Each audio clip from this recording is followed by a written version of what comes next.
It's actually warmer now that that's turned off. It's like over there close to it, it's warm, but when you move away, it gets cool. Still hard to believe how cool it is this morning. Whew.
We do appreciate the business and do what you do for Corken and of course with gas equipment company. All right, You ready for me to talk? you can talk all you want to. Okay. Well, first of all, thanks for you guys being here. Thanks to the company for the invitation. It's always a pleasure to come out and meet, especially with service guys, because when we do a class like this, I'll tell you from my experiences, we have a tendency to learn as much as you guys do. The only way we know about problems that are going on in the field is when we have something like this. The interaction helps us figure out, if we're having some kind of an issue in the field for one, if something's changed in the field that's causing issues for two, and also if there's some literature or information or training materials that we need to put together, we learn about them here too. So, and we're trying to do more and more videos. There's a lot of repair videos online under Corken YouTube. We're going to be going through a lot of stuff today on focused on dispenser pumps, but if there's any questions about anything plant-wise or whatever, feel free to ask while we're here. I'm here to try to answer your questions. I always tell people I can't guarantee I can answer all your questions, but if I don't, I'll try to find somebody that can and get back to you. I like to go around the room real quick, just so I can kind of get an idea of who all's in the room and how long they've been around. Not really needing a lot of history, but if you don't mind, just first name, how long you've been with the company and or in the propane industry, just so I can kind of get an idea of how many people have been here for how long. If you don't mind, just like I said, name and how long you've been with the company and or in the industry. All average, probably 20 years. Jack Taylor, 60 years in the industry. Andrew Hill, 19 years here. Chris Horsey, 10 years in the business and 1 year. Here. Yeah. Been watching 15 years. Maybe about 2 years total. Okay. Favorite farmer, been here 8.5 years. Okay. Jason Wilkins, 7 months. Okay. Dave Jones, 5 months. Joe Blake, 22 years. Almost 2 years. Okay. Rob Cole. I've been with Palmetto 2 years and in the industry about 37. Mike's been here 5 years, 30 years. Corken, I've been here about 3 years. Okay. You know, one of the challenges when you do this, and I'm not prying into you guys, but if you want to, go ahead.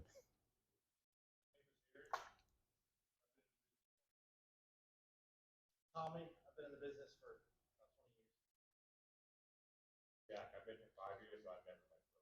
years. Okay. Well, you're still here, so.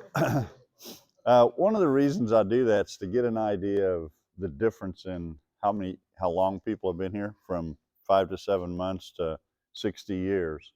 And whenever you do a class like this, it's really difficult when you're trying to go over material to try to say, hopefully, I can make it to where the guys that are new and aren't familiar with our stuff at all feel comfortable at least being aware of it. And then second of all is be able to, you walk away from today and hopefully feel like it was worth your time being here. It's just important to get an idea from my side, kind of where we're at, and that's the reason I do it. A big spread difference, man, I'm telling you. It's nice to see new people coming into the industry. There's a lot of people been around a while. To give you an idea on me, I've been with Corken. If you ask them, January was my 48th year. I started in 73, so if you do the math, that doesn't work out. I actually worked for the competitor for 2 years, 2001 to 2003. So I'm familiar with our competition, just because you have to deal with them a lot. And so I will say, if you've got questions to do with my competitive stuff, feel free to ask. I know the people up there. I've got friends that work for them. If I can't answer the question, again, I can try to get you a hold of somebody that can. As we go through this material, a lot of stuff doesn't matter whose pump you're working on. When I do a class like this, again, we're kind of focused on dispenser pumps today, but feel free, if we got questions about something else, let me know. When we talk about dispenser pumps, a lot of times I try to start off talking about installations, the do's and don'ts, piping wise, and it's really because of my experiences. If I'm having a repetitive pump issue, meaning a maintenance issue or performance issue, if it's a positive displacement pump like the competitors, it'll be a noise or vibration, cavitation sound. It's an installation problem. Most of the time when I deal with repetitive pump problems, I always say 80% of the time when you have a repeating pump problem or a maintenance problem, it's an installation problem. About 10% of the time, it's an application problem. I've got the wrong pump trying to do what you're doing. A good example of that is a 3-inch plant pump filling 20-pound barbecue cylinders. It's the wrong pump for the job. That's extreme, but you get the idea. And last but not least is operational. It happens. Somebody forgets to open a valve, or somebody closes a valve that they're not supposed to close. Once in a while that happens, but it's not much. Most of the time when you have a repeating pump problem, a performance issue, a noise or vibration issue, or a maintenance issue, it generally speaking points back towards the installation. So we're going to start with installations today. We'll go through it fairly quickly. I want to try to get through as much material as we can, but I'm here for you guys. You know, I always say, tell me how long we got to talk and I'll tell you how much we can cover. And a lot of it depends on questions. I'm here to try to answer your questions. So if you have a question, ask it. The nice part's a small enough group. You guys all work for the same company, so it's not something that people are afraid to ask a question. And by the way, if you've got a question, there's a good chance somebody else does. So as we go through this material, again, I'm going to start off with the do's and don'ts or the installation stuff. Then I'm going to go into the pump itself. And there's really nothing, you guys are mechanical, there's nothing difficult about rebuilding one. There's a few little quirky, tricky things that we've learned at the factory. I'll go through some of those with you today, some things that help you when you're rebuilding them, helps you keep from having issues. Then we're going to talk a little bit about bypass valves and bypass valve settings and stuff like that to do with the rest of the system. We'll do that later on. And have a little bit of a discussion to do with electrical, because that's one of the other things that run into problems with dispenser pumps.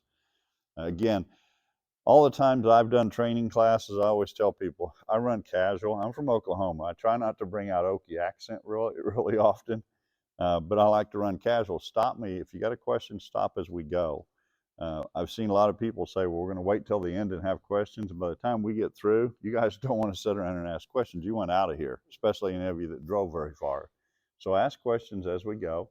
If it's something I might cover later, I'll say, hang on, we'll get to it in a little bit. But by the way, please ask as we go. Again, I'm going to go through, there's a multitude of material that I've put into a drive. I've actually given it to Eric so that he's got all the material I've got here, so you guys will have it available. Most of it's available online if you just go to our website. And again, there's a tremendous amount of YouTube material that's on the website now. Like repairing pumps is on it. There's a video of it. There's PowerPoints of it. A lot of that stuff is online. And I know a lot of people, when they're getting ready to rebuild pumps, you don't rebuild pumps every day. It may go 5 years before you rebuild another one. I know guys that'll take their phone out nowadays, and as they're rebuilding it, they'll look through the video so far, stop it and do that much, and look through the video and stop it. That's the nice part about now with technology. We used to didn't have that. Again, as we go through, if you got any questions, feel free to stop me and ask me.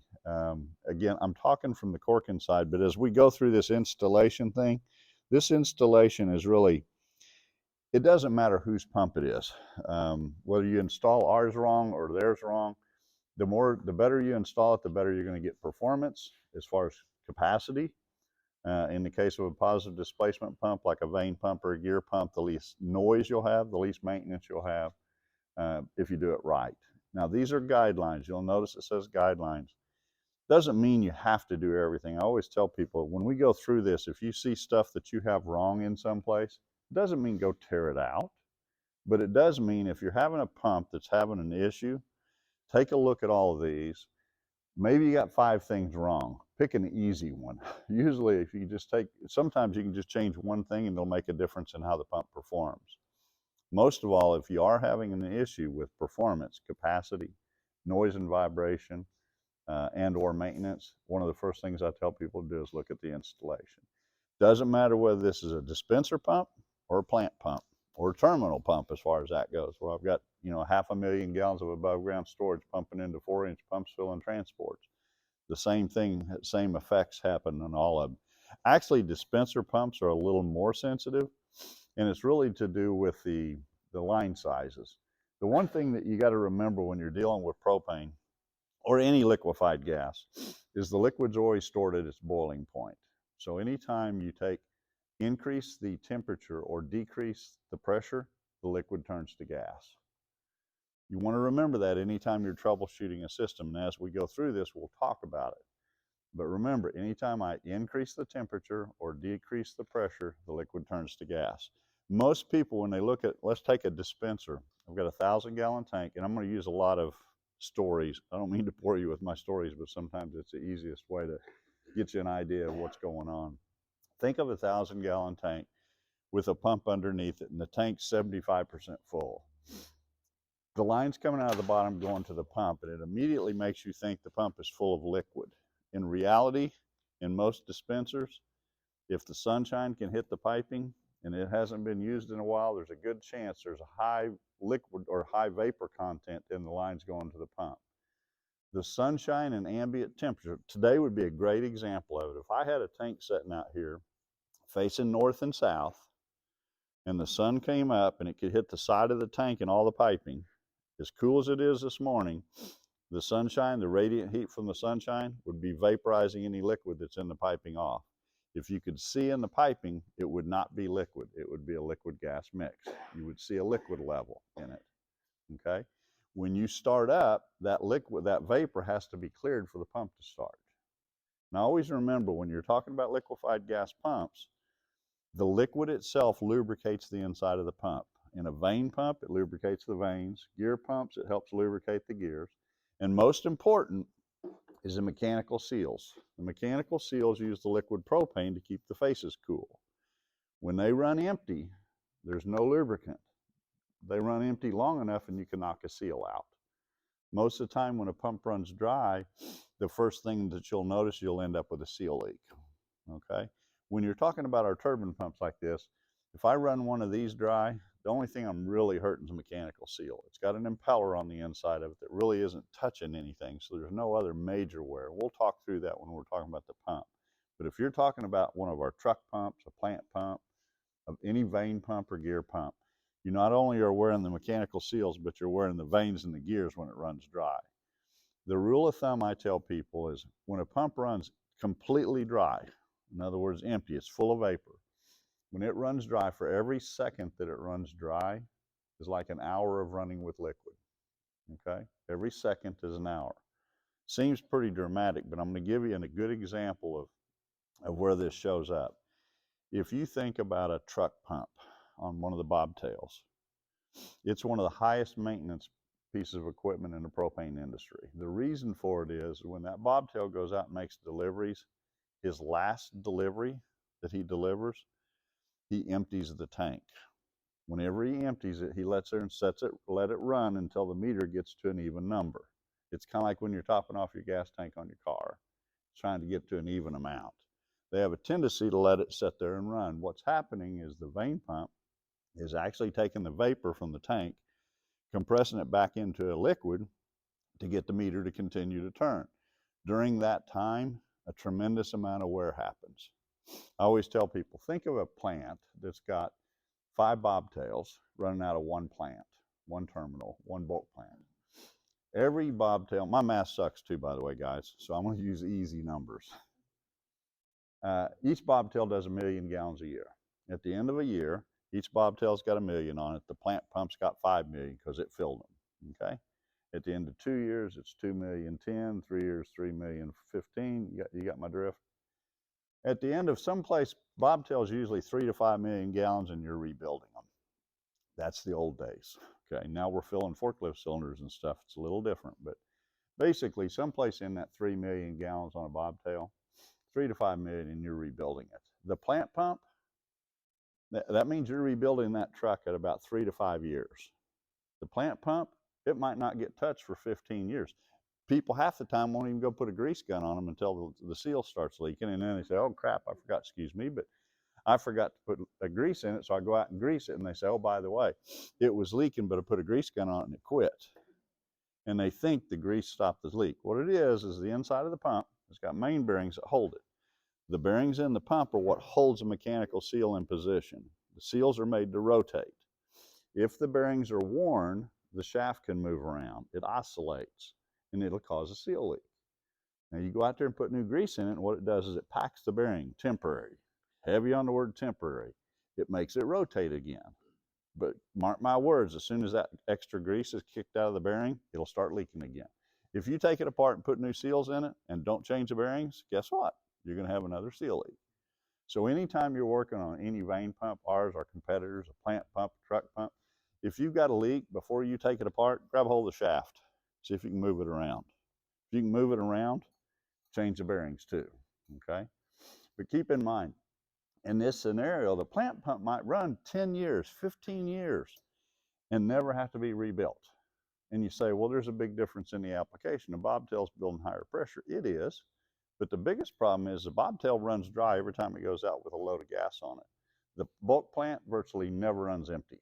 You don't ever empty your storage tank. Once in a while, somebody forgets to open a valve, but it doesn't happen very often.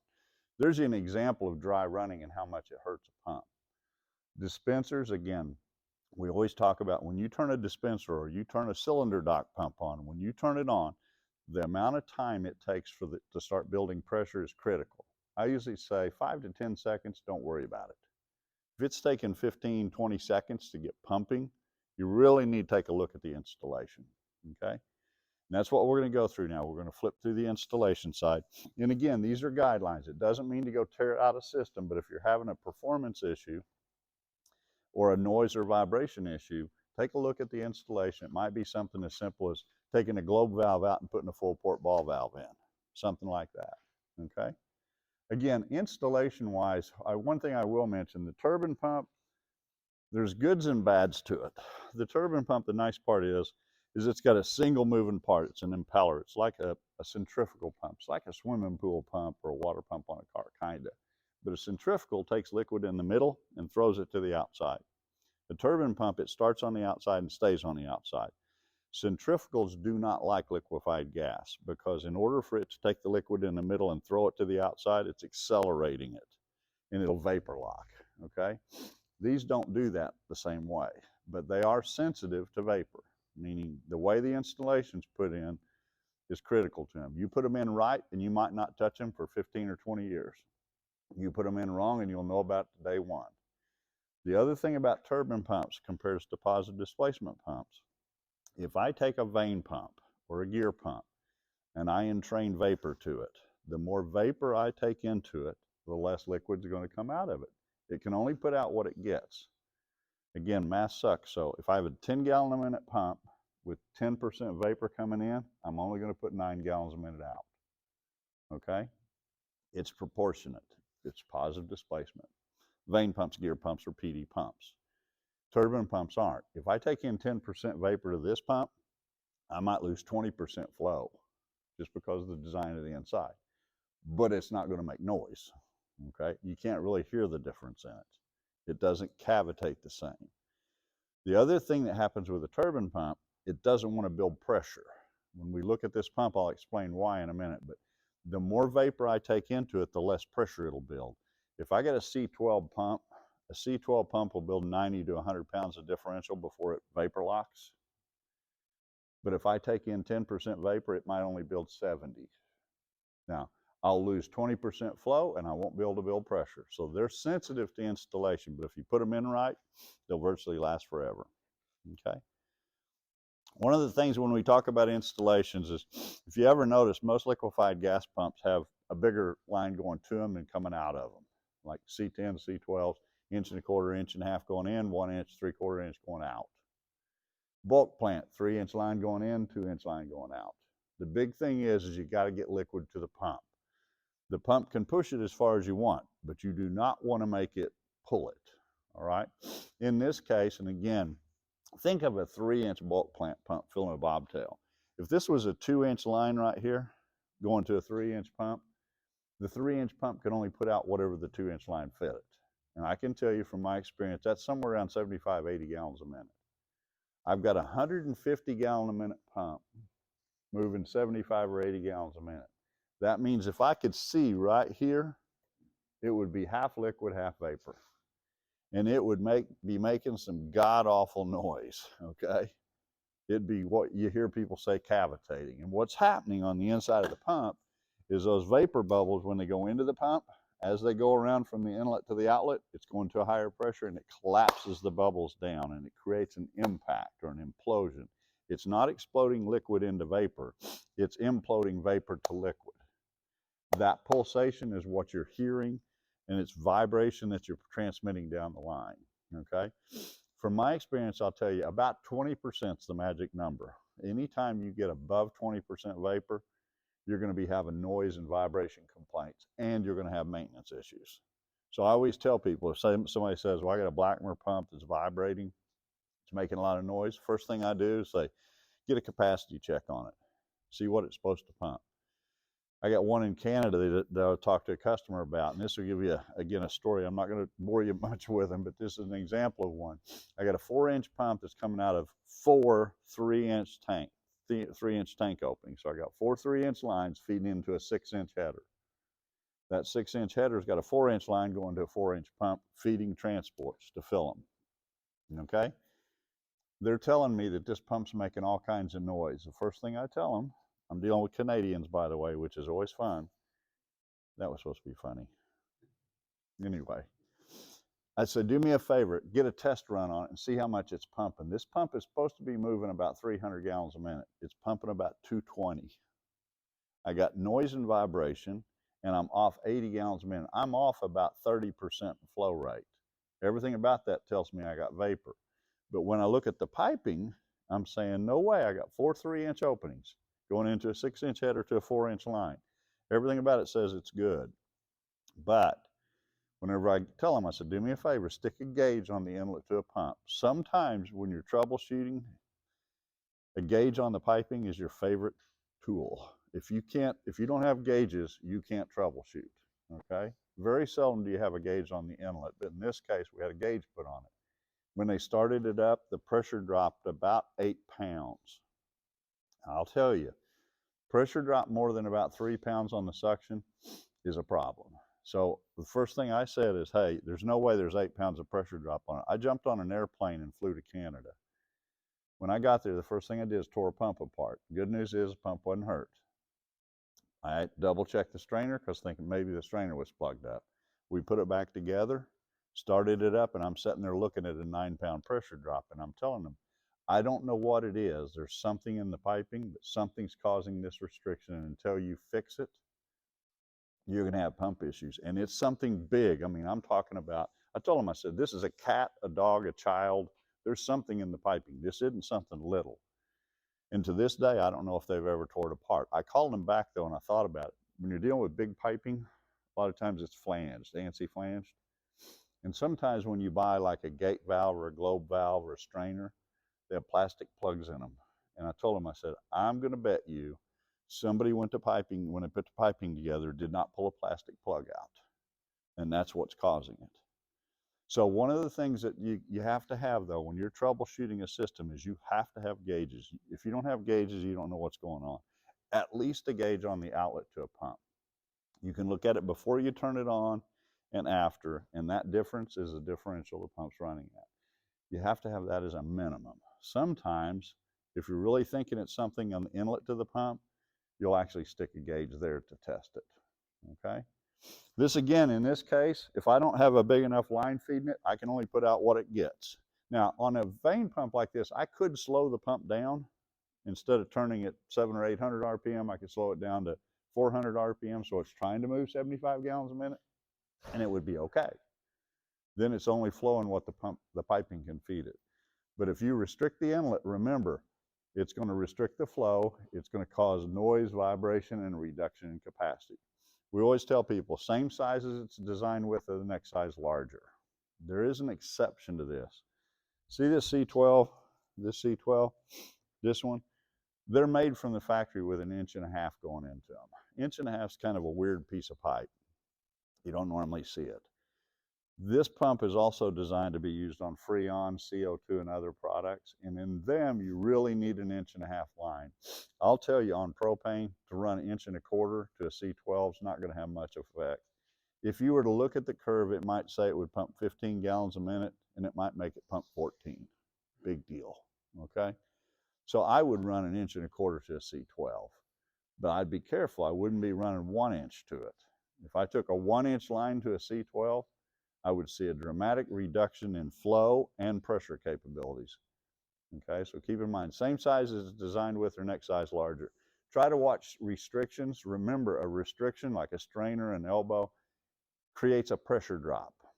If I had a gauge in front of this and after it, the pressure over here would be lower. A normal strainer is about 1/2 pound. It doesn't seem like much, but it's enough to cause vapor to form. Anytime we have a restriction, elbow, strainer, anything like that, we always say try to move it back 10 times the pipe diameter. 2-inch pipe, 20 inches back. On dispensers, you can't always do that. You know, it's too confined. Just try to keep restrictions a little ways back. The furthest back you can. Try not to stick an elbow directly into the suction of a pump. Will it work? Sure, it'll work. Will it perform as well as if it wasn't there? No. That's the key. It's guidance. It's saying it's better not to do these. All right? Concentric reducers, I'm not going to bore you a lot with these, but this is normally when you're dealing with big piping like a plant. Anytime you're troubleshooting a system in your mind, always think of the liquid piping coming from the tank to the pump as a long, skinny tank. It's going to have a vapor space and a liquid space when it's stopped. Come on in. Not bad. Isn't traffic wonderful? All over a little car fire. Anyway, when you're troubleshooting a system, think of the piping as a long, skinny tank. When it's stopped, there will be vapor and liquid in it. When it starts up, you want to clear that vapor out as quick as you can when the first few seconds of startup. A concentric reducer can cause vapor to pocket up here in the top, and as the liquid comes through, it swirls around and pulls a pocket through it. It can cause a pump to pulsate. So you'd hear it going, and if you watch the pressure gauge, it's not actually going up, it's actually going down. It's every time that pocket of vapor goes through, that split second it goes through, it drops flow rate. So you see a drop in pressure. I'm just telling you, you don't normally see this on dispensers. You could, if you had two 1000s that you were tying together to a dispenser, say you ran a 2-inch piece of pipe across there and a 2-inch line and then reduced it down to 1.25 inches to a C12, you could see a pulsation in that. Okay, so be aware of it. It would be better to run that 1.25 inches all the way back to the main header coming across. And instead of a concentric reducer, you use an eccentric so that it's flat on the top. You're still going to have the vapor whenever it's stopped, but it can't accumulate. Okay, when it starts up, it clears out. By the way, if you put that in upside down, it'll do the same thing as a concentric, so don't do it. That's an expensive fitting. You don't normally see it. Most guys do just like this. They'll stick a bushing in it, and it's okay. It's not the best, but it's okay. Okay. This is just talking about keeping pumps close to the tank. 2 reasons. Further away, the more restriction there is in the piping. Second thing is Mother Nature, the sunshine. The more pipe I have out here that the sun can hit, especially on a morning like today where the sun's coming up and it's cool, that liquid in there, if you could see it, if you went out to a bulk plant that had a sight glass in it right now, you'd see the liquid in that piping boiling just like a pot of boiling water. Okay? And what you're trying to do is make your installation so any vapor that tries to form can migrate back to the tank when it's stopped. When it starts up, it can clear it out quick. Okay? So try to keep it as close as it can to the tank. One of the things I use as a story when we talk about exposed piping, and again, I'm going to stay away from it because it'll take us too long to get through all this, but one of the stories I like to tell people to get them to understand, and it shocked me. I was working when we were doing our new 3-inch Z3500. We had multiple, there was a new location going in Ohio, had 330s with 3-inch openings going out of them, came into a 4-inch header and a 3-inch line to a 3-inch pump. I was trying to see how fast I could pump with a 3-inch pump filling bobtail, so I kept speeding the pump up, speeding the pump up. I was pushing 200 gallons a minute out of a 3-inch pump. That's kind of odd. You don't normally see that. 150, 175 gallons a minute, yeah, but not 200. So I sped it up, got it up to the 200 range. I was overloading a 10-horse motor, and I finally said, okay, I'm through with my testing. I slowed it back down to about 150.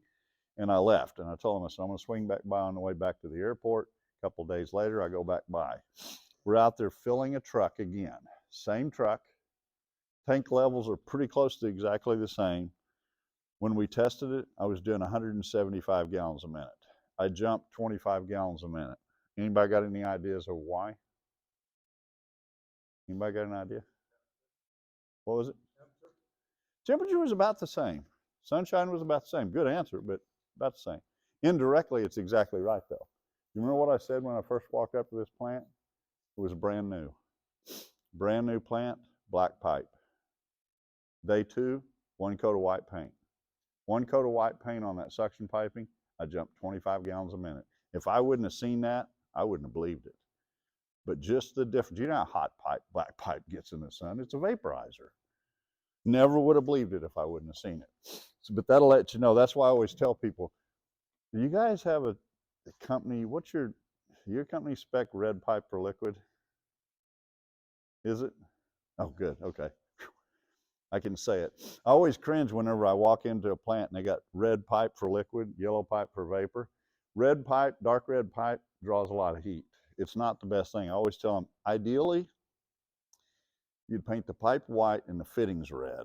I know why you're doing it. You're doing it for the emergency response people so they know which pipe's which. I don't care what you do when it leaves the pump, just don't do it in front of the pump. I don't care if you paint the pipe black on the discharge, but don't do it on the suction. But it's hard to believe that sunshine, how much effect it can have, okay? Slope and uphills, you want to be careful about this because whenever the system is stopped, the vapor will form in here, go up here, and it's pocketed in the pump. When you turn it on, it has to clear that. It runs 3 or 4 or 5, 10 seconds to get going. Always try to slope downhill. Bypass valves, this is one that's more critical on dispensers, specific to turbine pumps, okay? The turbine pump isn't positive displacement. It's just an impeller spinning in there. The little ones, the C10s, C12s, they'll blow 4 or 5 pounds. They don't blow very hard, but they will. The bigger new ones, the auto gas pumps, the stuff for high differential, they'll blow 15, 20 pounds. They can handle a lot more entrapped vapor. The main thing that's wrong with a P-trap and a bypass valve is it's just that. You dip down like this, it creates a P-trap. And remember, it's a liquid return line when that bypass opens. So I've got a P-trap setting in here, and that means when I start up, this pump has to take any vapor that's here and push it through that P-trap to get started. So try to avoid going down and back up. I always try to go downhill to the pump, uphill from the bypass back. Okay? We always say keep the pumps below the tank level. All right? If this was water, and it would stop, the water would be right here. Okay? So every time the pump starts, it would start up dry. We pump from underground. I have a lot of pumps overseas. All of my 80% of my auto gas pumps overseas are on underground tanks, which means they start up dry every time. And they'll start up 300 or 400 times a day. That's the reason we went to the new seals we're going to talk about in a little bit. But in this case, we can do this, but in propane, this wouldn't be liquid to here. It would be liquid, it would be vapor all the way to right here. All right? This whole thing would be full of vapor. So always try to keep the pumps lower than the tank. If you're pumping from an underground, there's a whole nother set of guides for doing it. If you ever get into it, feel free to call. I can help you through. And there is a bulletin that shows how to do it. There's a few tricks to doing it, but you can pump from an underground. It's not a hard thing to do. Okay? This is talking about manifolds. Most of the time when dispensers, you're not having to deal with this. It's more for bulk plants where you have two tanks and a header going between. Remember what we talked about before. When this system is stopped, you got a vapor space and a liquid space. This would be taken off the top of the header.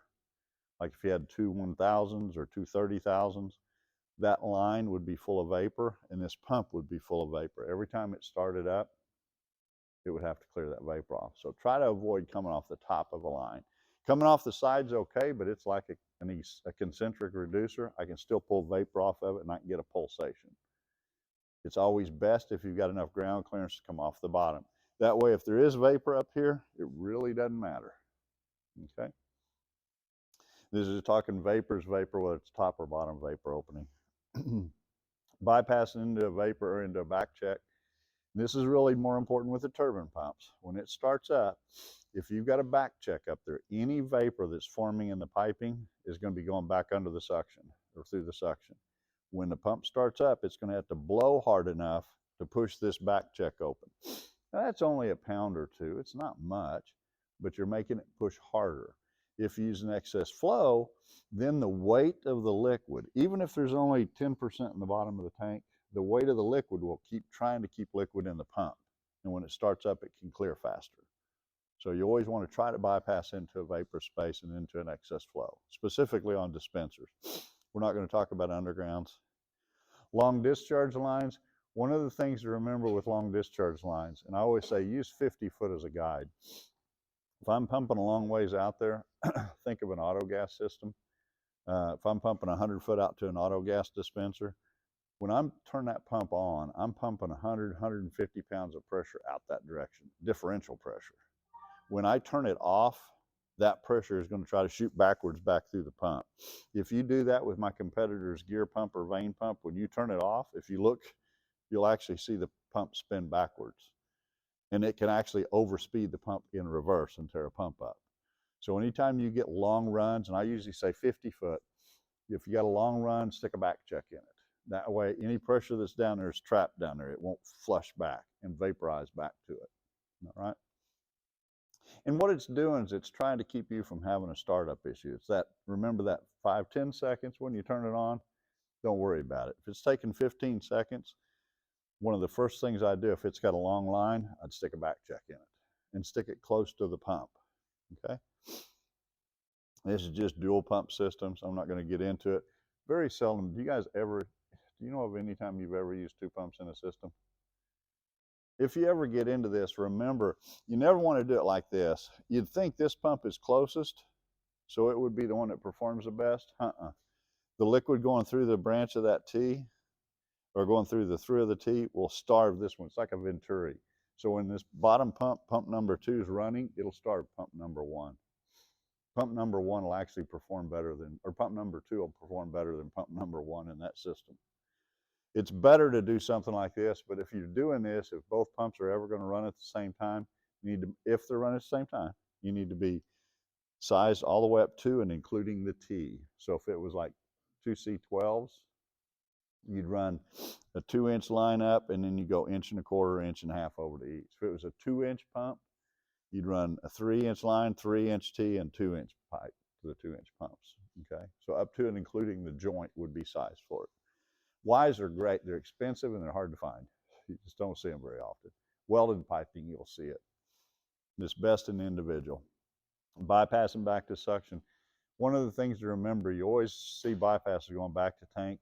Remember that what's happening is you're building pressure. When I take liquid in here, twofold. Any vapor that forms in this is having to go back this direction. Okay, and number two, any liquid that's being pumped out of here is at a higher pressure. If it goes through that bypass, when it's coming out right there, it's coming out as a liquid gas mix. And it'll go right back into the pump suction. So you don't ever want to do it. It's always bypass back to tank. You say, why would anybody do it? If you ever been to New Mexico, we used to have a state inspector over there. Because the connection at the top of the tank was for him to do his meter testing, he didn't want them to bypass into it, so he told them they had to bypass into the suction. And I told everybody in the class, I said, okay, thank you. I said, if you ever have to, if you ever get into something like that, call me. If you actually had to do that, you had no other opening, I would tell you that you would take this line back in right here. So you'd take it as far back as you could and try to do it on the vertical drop. That way, if I ever bypass, I'm going as far back as I can before I go back into the pump. And on the vertical drop, vapor might, heavy on the word might, go back up into the tank. But it's not a good way to do it. And I said, by the way, when we leave this classroom, I'm going to pick up the phone and I'm going to call him. And I'm going to tell him, you telling people to do this is going to could potentially cause a problem. If it continues to run here and makes vapor, the more it runs, the more it heats the liquid up. Eventually, it vaporizes it all off and can cause a seal leak. And this is what I told the inspector. I said, and if they have a seal leak and a product release, as of today, you're responsible. And he backed off of it. But you should never do it. Okay? Always goes back to tank. This is going to vaporizers. I'm not going to get into it. If you get into vaporizers, one of the things they're usually wanting some kind of constant pressure. So you'll see a lot of piping done where you've got two different bypass valves. This bypass is to protect the pump, and it's set at the maximum the pump would run or the maximum horsepower. And this one, the line regulator, which is like a 98H or Casco or a Fisher, you know, some pressure line regulator, it's the one that actually keeps the line pressure that you want it at. This is just talking about the B166. I keep talking about these things priming. That's what this is on the inside. And any of you that aren't familiar, there's a little ball and a spring on the inside of it. So the main poppet is the main pressure control. That little ball and spring, think of it as an excess flow. It's a 3 to 4 gallon a minute excess flow in the standard valve. It basically is open. When you start it up, any vapor that forms can go through it back to tank. When the liquid hits it, it checks closed, and then it functions like a normal bypass valve. When it reaches pressure, it opens. Okay. There's two different bypass valves now because of the high differential pumps. The normal BAU that we see for C12s, that little ball and spring, is a 3 to 4 gallon a minute excess flow. If you use a CAU, it's the high differential spring. It's from the 100 to 225 differential. The ball spring's stronger. It's about a 7, 8 gallon a minute excess flow. One of the reasons I bring that up is if you ever have that spring in a C10 might not be able to check that ball off, and you'll hear it going zzz, butter. It's like an excess flow that's not quite checking. Okay, so be aware of it. If you have an installation that sometimes doesn't want to start up because of vapor, instead of tearing the whole piping apart, sometimes you can take this valve apart, change the two springs to the higher spring, and it'll clear it. A lot of guys do that, and it's just the difference. Actually, I think I've got one in my briefcase. I'll look. I may have one of each, and I'll show you guys in a little bit. Oh, one thing you heard me say earlier, we watch pressure drop in piping. And by the way, again, all this material is given to Eric in a thumb drive. The back of this presentation's got this chart on it. We always talk about pressure drop and restrictions in piping. You try to keep your restrictions down to under 3 pounds.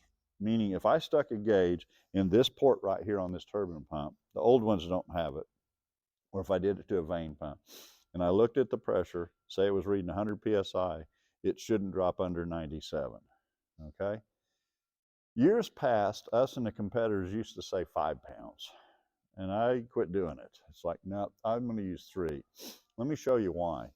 This is product temperature, not ambient temperature. But say I got propane at 70 degrees, and I go over here at 70 degrees and 5 psi drop. I'm at 79, I'm at 80% liquid. You remember a while ago I told you 20% vapor? That's telling you I would be, if I had an 80 gallon a minute, 100 gallon a minute pump with a 5 pound pressure drop at 70 degree product, I'd be pumping 80 gallons a minute, and it would be making noise, okay? Here's the scary thing, drop the temperature. At 5, if I drop to 40 degree product, I'm at 68% flow rate. I'm 32% vapor. I'd be making all kinds of wicked noise on a vane pump. And a turbine pump, it really literally would almost not be pumping, okay? That's the reason if you look at 40 degree or 40 degree product in 3, I'm back at my 80. That's why I tell people. And by the way, the colder the temperature, the bigger the vapor bubble. So if I'm dealing with something where I'm at minus 20, I'm real careful about how I do my piping, okay? But that chart's in there just so that you know. I'm not going to bore you with the rest of this stuff. This is all to do with truck pump stuff. Any questions about installations? I got a question. Yep. All right, so the biggest thing you get worried about in the pump is vapor, right? Yep. So is there a way to design ECQ that the vapor goes back into the tank through the pumping system? In the normal installation, I went too far. Let me go back into this real quick. I'm going to go through this real fast. I just skipped past one that you can see this in. When you look at a normal installation, and I'm just putting it as easy as you could put one together, okay? Okay. If you look at this installation, now that, in case you're wondering, that's a 90-degree strainer. It doesn't look like there's a strainer, but there is one. You don't normally see that used. It's on compressors.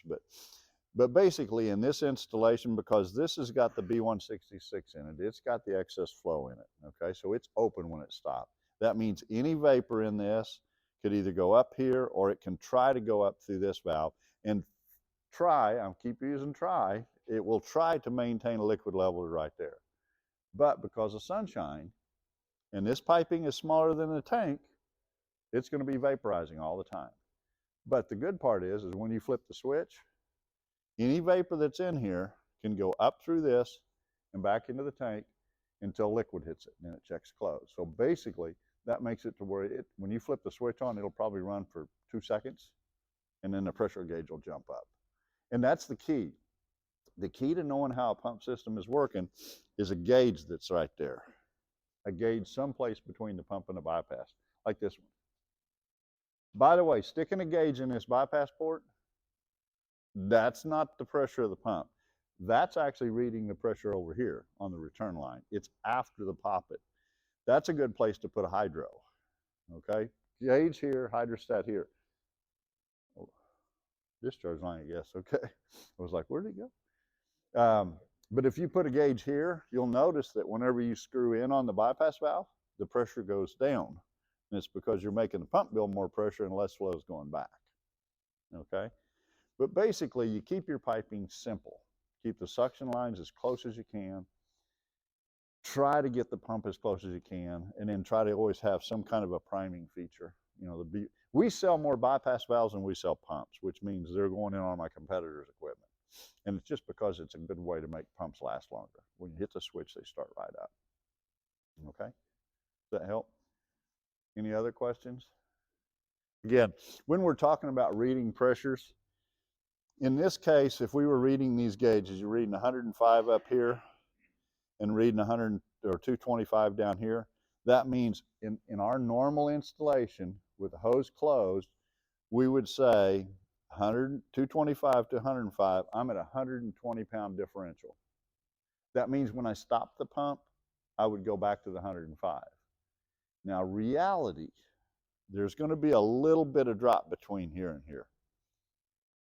Honestly, Most dispensers and most plants, it's a half a pound, 3/4 of a pound, maybe a pound and a half. It's not much. And they work fine.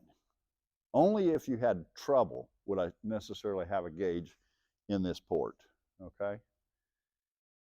So normally we would look at this system and say the differential is 225 to 105, so a 120-pound differential. In real life, it's 100 to 225, so it's 125. That doesn't sound like much difference, only 5 pounds difference. But when I have a 5-pound pressure drop in the suction, I have a lot of vapor coming in. If I could see this line right here, I might have 20% vapor coming into it, and it would have a performance issue. Okay. Yeah, you'll see sight glasses used once in a while. You don't normally see them in dispensers just because they're an expensive fitting. You'll see them in bulk plants, terminals, big plants. Matter of fact, it's always fun to go to a bulk plant that's got a sight glass in it. People don't believe me. You can have a tank that's 80% full of liquid, and to try to convince somebody there's vapor in that piping coming out of the bottom of it, it's hard to convince them because they're like, no, there's liquid in that. Let me tell you something. If the sun's out and nothing's been flowing through it, there's a really good chance there's a bunch of vapor in it. If you go over to the sight glass, you might see half liquid, half vapor until you hit the plant pump and turn it on. I've seen them before where you go out there and look at it. You can't see anything. You think it's full of liquid. It's full of vapor. When you turn the plant pump on, you'll see it fill because it goes ahead and clears it. But you don't see sight glasses in the smaller ones. We used to fill our own cylinders at Corken, and we had a C10 pump that had come out of the bottom of the tank, and you got to picture this. Come out of the bottom of the tank, a 90-degree elbow, goes over 90-degree elbow, 90-degree elbow, strainer directly into the suction of the pump, and then a bypass that went into the check lock, which is everything exactly like we tell you not to do, okay? I got 4 elbows, I got a strainer in the suction, and I'm bypassing into a liquid. And we fill forklift cylinders with it all the time. In our case, the good part is most of that piping was under the tank and it had a cabinet. As long as the cabinet doors were closed, the sun couldn't hit it. But even ambient temperature, when you opened it, there was a sight glass before the strainer. You could open that cabinet door and there would be absolutely no liquid in it, in the piping. Tank might be 80% full, but there's no liquid in the piping, not until somebody fires it up. And when you fire it up, it has to start up and push down through the check lock to get the vapor cleared to get started. And I tell people all the time, we always say go to vapor. Guys, I'm not afraid of going into a check lock. It's not the best thing to do because every time the pump, when it stopped, the vapor is not going to leave the piping and go to the top of the tank and back down through the check lock. It's not going to happen. Everything is going to go back up the suction. So when I start up, I have to clear all that, and I have to push it down. It's like pushing down through a Coke. I got to say Coke, not beer. Push down through a Coke to clear it, okay? It's the hardest thing to do. Now, if I only have, as an example, I have a vapor service valve, a vapor service going to a building or something off the vapor. I cannot connect up to it. Then what I'm going to do is I'm going to put my pump in. I'm going to have a really, really short suction line, clean as I can make it, and then I'll go into the check lock, and then I'm okay. The other thing I'll tell people not to do is don't bypass a C12 into a POL fitting. We're going to talk about bypass valves later. But if I bypass a C12 into a POL fitting, the POL fitting is so small, it creates back pressure right here, which changes this thing's set point, its opening point. And it'll make a pump performance look like it's bad when it's not. It's all to do with that line going back. And like that one, that's hilarious. I mean, I'll wait till later for that. We'll talk about that later, okay? But keep in mind, you can do stuff if you have to. There's times when you can't go to a connection. And I'll just tell you, keep the suction line close. Make sure the pump can get vapor or get rid of vapor, or it has liquid. Once it gets liquid, I mean, I can push propane as far as you want me to go. Just don't make me pull it. That example I used a while ago, I always tell people in classes. I walked into a plumbing store one time, and there's a picture on the wall. It had a elbow, piece of pipe, elbow, piece of pipe, elbow, piece of pipe, elbow. Just this thing going like this. and the caption at the bottom of the picture said 4 elbows equal 1 plug. And I'm telling you something, you make propane turn 4 times to get to a pump, you're asking for trouble. You really are. You know, we're not in Mississippi, so I can say this. One of my customers, you remember seeing the picture where the pump was halfway up the side of the tank? I was coming back from the Atlanta convention one year, and I'll try to make this, it won't be my last story, but I'll try to make one. I was headed back to Oklahoma City driving from Atlanta. I stopped off, he's in Tennessee. As I'm driving, he said, oh, stop by my office on the way back. So I did, I pulled into the parking lot. Now picture this in your mind. I walk up, there's a 1,000-gallon tank sitting here. I got a C model pump, like this one, sitting right here, halfway up the tank, on a pedestal. and now I come out of the bottom of the 1,000 over here, outside the feet, under the tank, strainer, elbow out, elbow up, and elbow directly into the pump, sitting here. And I'm looking at it when he comes outside, and I'm looking at him, I was like, does that work? Does that work? He said, yeah. I said, it does? I said, you don't have trouble? I mean, even if it was water, anytime that the tank was less than 50%, it'd be full of vapor. With propane, man, I got a lot of vapor. I know that. I said, you don't have trouble with this? He said, no. And C models, when you run them dry, really the only thing that happens is eventually you burn a seal out. So I was like, don't you ever have to put seals in? So yeah, about every year. And I'm thinking, man, if I had to change seals every year, I'd be complaining.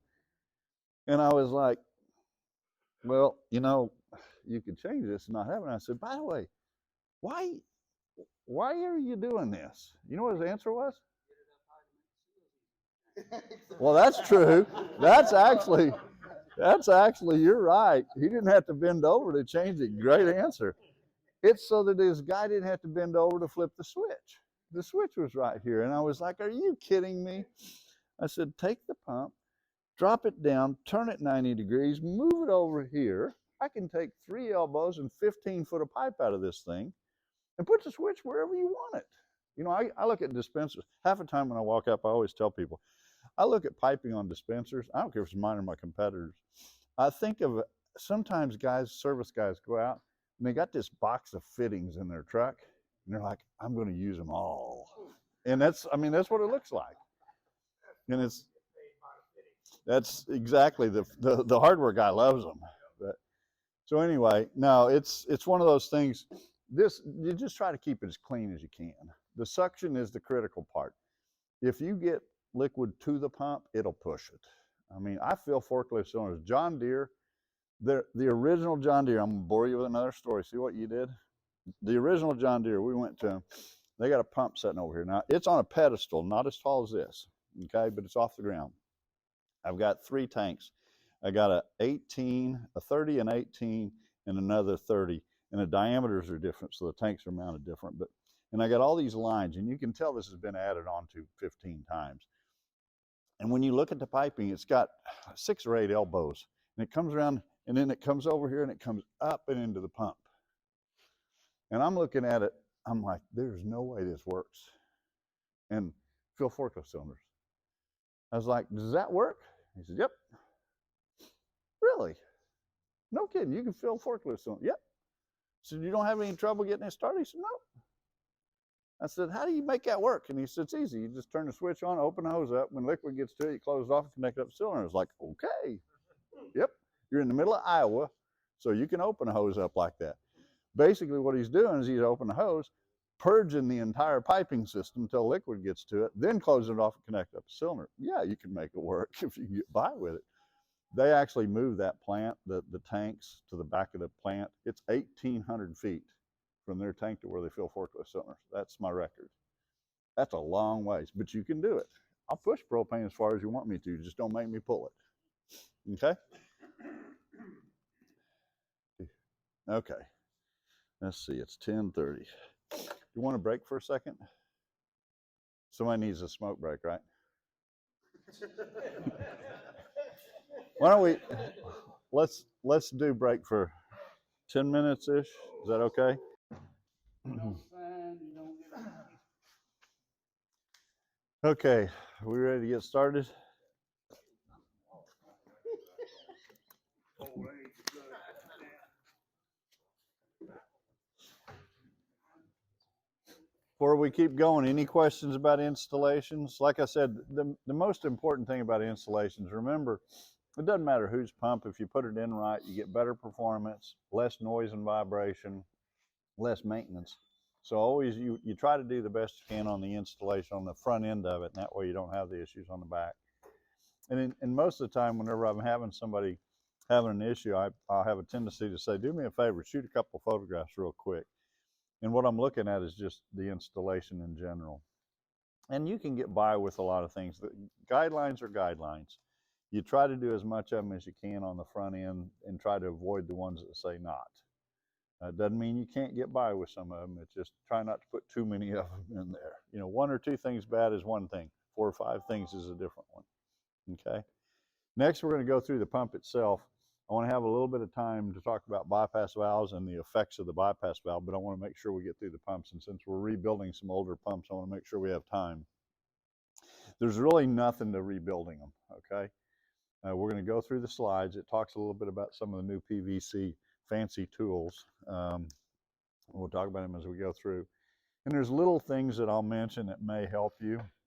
Keep in mind there's videos online of doing this, so it's not like something that if you wanted to, you couldn't jump onto, you know, Corken YouTube site and see it done that way. But we'll flip through this. The one thing that's nice about working on the turbine pumps is we make 2 different physical sizes of them. We make one that's called auto gas. It's the FF or DLF 150 and 075. There was a 60 for a while.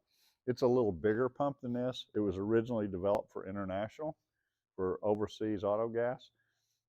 That's the one I told you earlier. We probably have 75–80% of those are on underground tanks.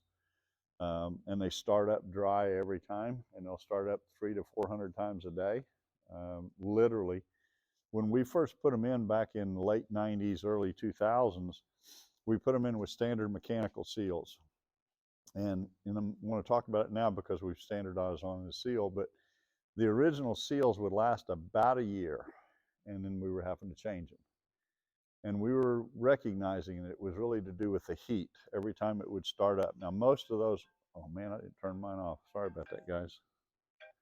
Oh, it's my fin and spam. I'll call them back later. Every time they'd start up, they'd run 6–8 seconds. Not long, but as many times as they were starting up, it was causing a lot of heat. So we went to our seal company. And by the way, we use John Crane seals. Went to our seal company and said, what can we do to increase seal life, knowing that they're going to run dry a lot, or frequently, I should say, not a lot in time, but frequently they'd run dry. And they suggested we went silicon carbide. One of the things about silicon carbide is it's really expensive. The old original seal, let's just say round numbers, it would sell for about $300. A silicon carbide version was about $1,300. So it was like, whew, you know, we can do this, but it's going to be pricey. But because of the application, we said we needed to do it. So we went to silicon carbide back in 2000, 2001 on the auto gas pumps. In about 16, the seal company came to us and said, you know, if you guys would standardize, we could probably reduce some costs and quit making all these different seals for you. And remember, we don't just do propane, we do all kinds of other liquids. So we have a standard metal, what I'm going to call an iron seal, a Ni-resist, a stainless steel, a silicon carbide, a tungsten carbide, and a ceramic. That's not counting the elastomers. That's just the seat material. So we have this multitude of seals that we were trying to keep. And the trouble is you got to make sure that whenever you send something through the production line, they put the right one in it, and they put the right nameplate on it, and it gets to the right customer. And so we were literally risking getting the wrong pump into the wrong application a lot. And so we said, let's try to see, can we standardize on this in some way to where we don't have to worry about this complexity. So of course they said, well, yeah, you can go to silicon carbide. It's temperature resistant, it can run dry longer, it's corrosion resistant, You know, it can handle the corrosive stuff that we would use stainless steel for. It's good for high pressures, like the tungsten carbides. And I was real quickly raised my hand and said, yeah, but I remember how much that costs. And they said, well, if you'll standardize across the board, we can help reduce the price. So in 2016, we standardized on silicon carbide seals across the board for all Corken pumps. If you buy a 3-inch plant pump for filling your truck, right now, it comes with silicon carbide seals. You can't even buy a metal seal from me. Same thing with bobtail pumps. The silicon carbide seal comes standard, okay?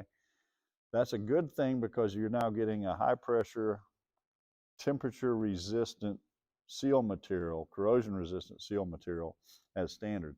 The only thing that's tricky is from you guys' side is silicon carbide is basically a ceramic. If you drop it, it will break, okay? So it's handling sensitive. It's not as sensitive to corrosion like we used to talk about. Don't touch the seal. You know, we harp it, don't touch the seal. Well, part of it, I still tell you don't touch the seal, but part of that was because if you had a metal seal and you touched it with your fingers, the salt in your skin, if you had it on a moist day, like if it was raining outside and you put a thumbprint on it and then went to lunch and come back, you'd see it starting to rust your fingerprint into it. Silicon carbide won't do that, okay? I will also tell you it's hard enough, it's less sensitive to dirt. Doesn't mean to touch them. It doesn't mean to put dirt on them. It just means they're less sensitive. Still take care of them. The biggest thing is do not drop them. They'll break, okay? Don't hit them with a tool to remove them. In this C model demonstration in a minute, you're gonna see where we take a seal housing like this and we show turning it upside down and taking a screwdriver and tapping it out. If you do that, it will break it, okay? One of the things, and I'll just talk about it since I got this in my hand, one of the things when we started going to it in the pump line, how many people in here have rebuilt one of these? Just raise your hand. A good part of you, okay. There's a pinhole in the back of this housing. There used to be an alignment pin in it. Heavy on the word used to be. That went away again in 16. Part of the thing was you had to align that pin in a notch when you assembled it. In the old metal seal, if you missed it, you could take a pocket screwdriver and stick it in there and turn it and line it and push it back down. If you do that with seal carb, when you try to turn it, it'll break it. So I was getting field complaints from people like you guys saying, hey, how in the world do you realign it? You know, basically you got to take it back out. So I thought, I'm gonna go out and ask the guy on the assembly line. So I go out to the assembly line. This guy's been building pumps for 15 years. And I said, hey, Jacob, how do you get the seals out of these if you miss the pin? And he leans back and he points down under the conveyor. And there's a box of about 50 of these with seal seats in them. He said, I wait till the line's slow and I sit down and carefully take them out. Now, this guy also works on our vane pump line. And he said, by the way, why is it that it has a pin in it? The Z pumps, which are like the truck pumps, the bobtail pumps, there's no pin in them. There's no alignment pin. You don't have to worry about them. They're just held in place by the O-ring. He said, why do we have a pin in these? And I'm sitting there saying, I don't know, because we always have since 1951. Best answer I can come up with. I said, I don't know, let me call.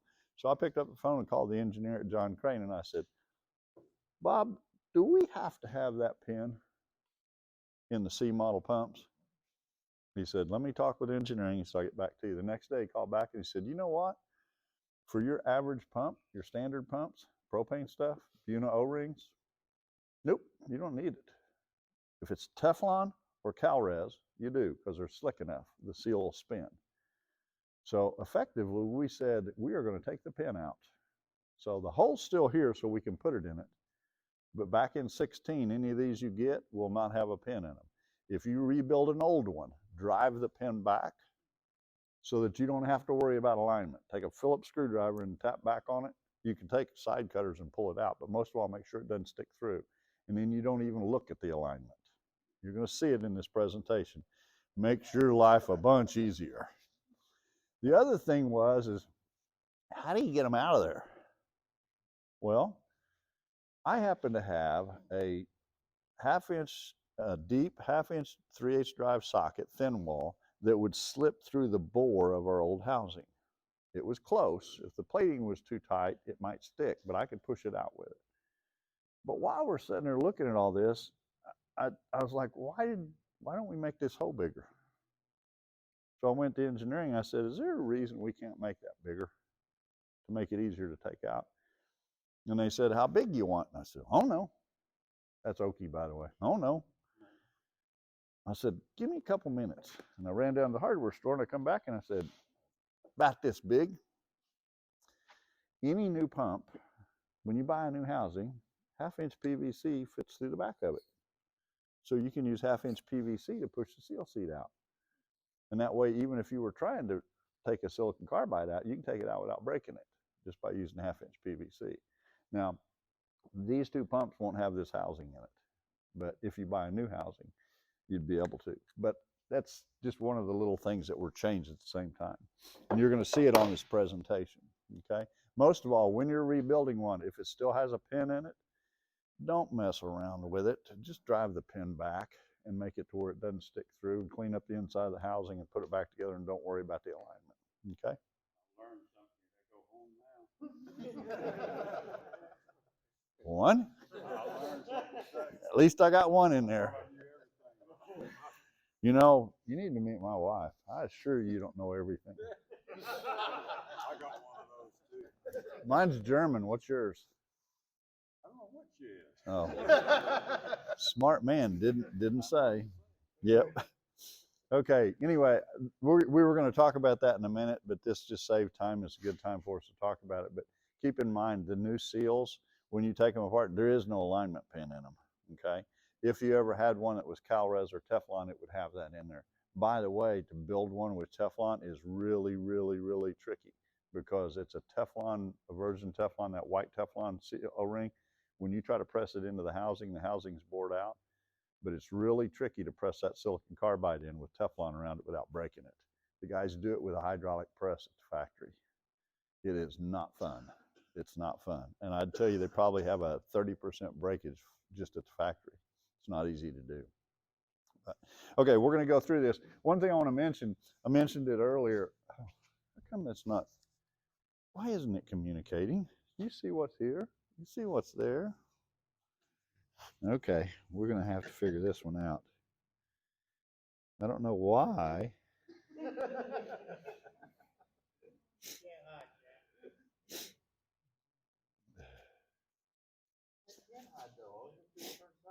Is that the right one? Well, give me it. Let me try.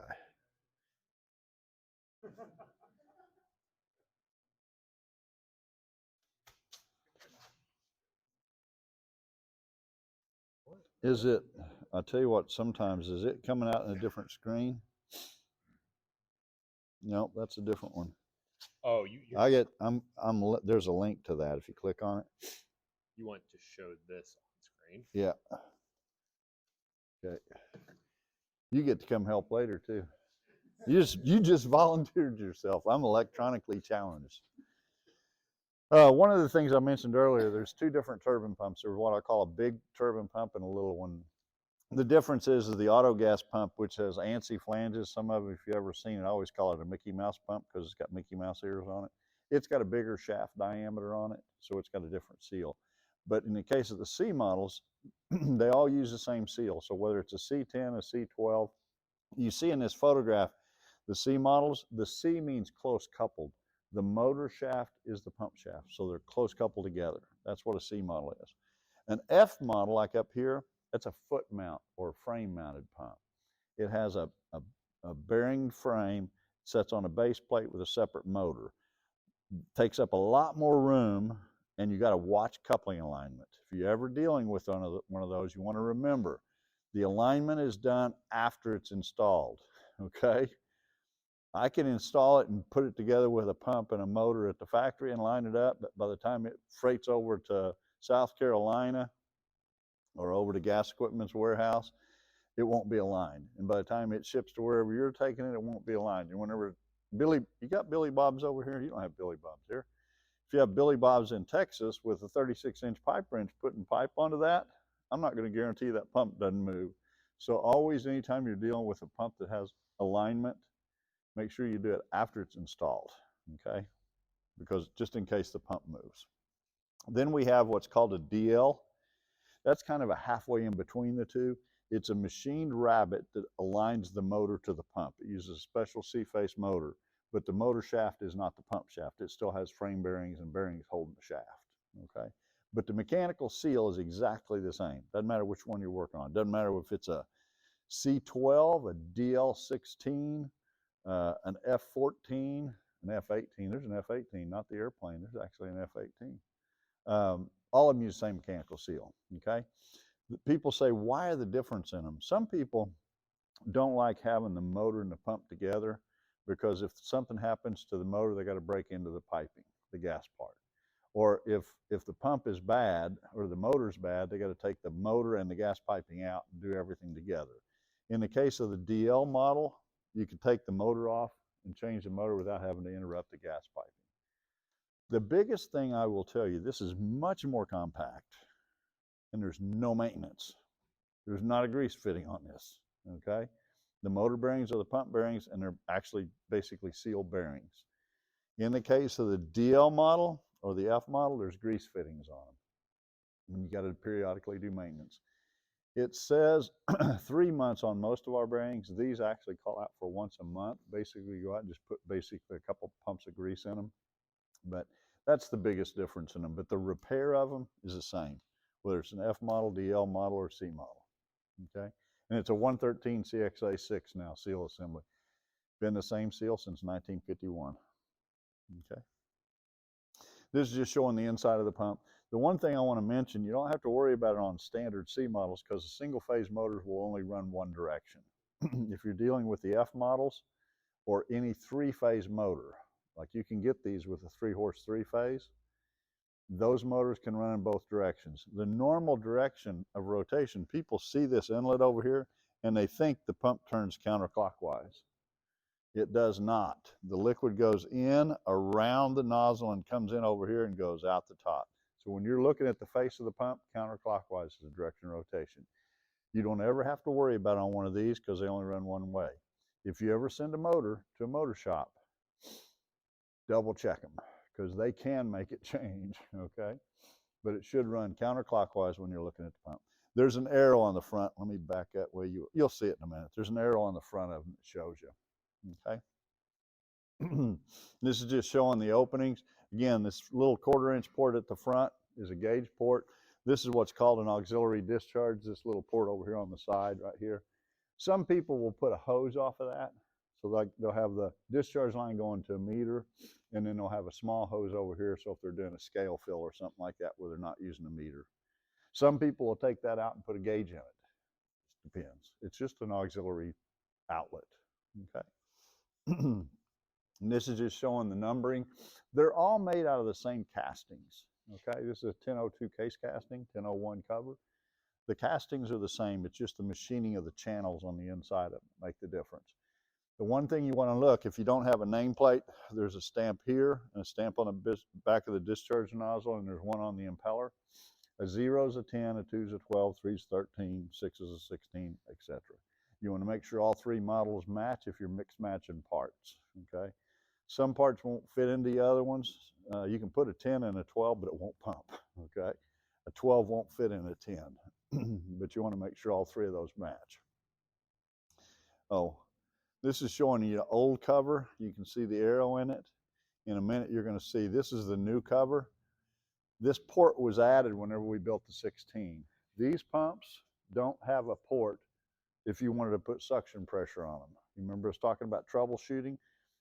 A suction pressure gauge is usually used when you think you got something going on in the inlet line, like a strainer screen plugged up or an internal valve that's not opening all the way. You might actually stick a gauge in this port and you're looking for pressure drop. So you use a low range gauge if you're doing it.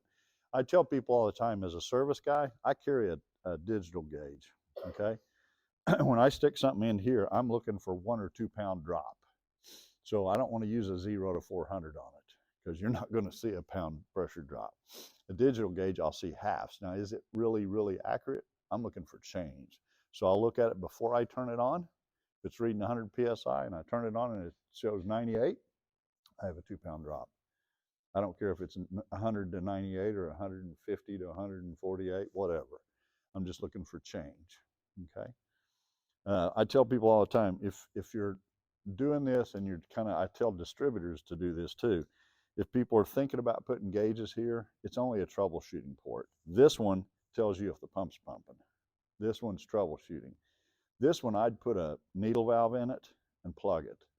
The only time I'd put a gauge in it is if I was going out as a service guy to troubleshoot it. I wouldn't leave a gauge in it, okay? This one, I'd leave a gauge because that way when somebody calls you up and says, pump's not pumping, I'm gonna say, what's the gauge doing? Well, there ain't no gauge. I'm gonna say, call me back when there is, because I can't help you till you do. These pumps don't sound much different, whether they're running 100% liquid, 100% vapor, or somewhere in between, unless you hear them transition. If they go from 100% liquid to 100% vapor, you'll hear it, or vice versa. Okay, so we got to have gauges. Oh, this is just showing removing the cover. There's jacking bolt holes on them. Normally, if the pumps just came out of service, sometimes this cover will be stuck to the casing because of rust and corrosion. But usually you can tap on it with a hammer and it'll pop out. But there are jacking screws up here so that you can push it out, okay? This is just showing the shims. This is one of the most critical things to do with the turbine pump. It's the impeller side clearance, okay?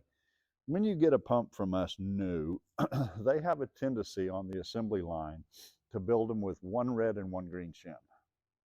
Green shims are 3/1000s, red shims are 2.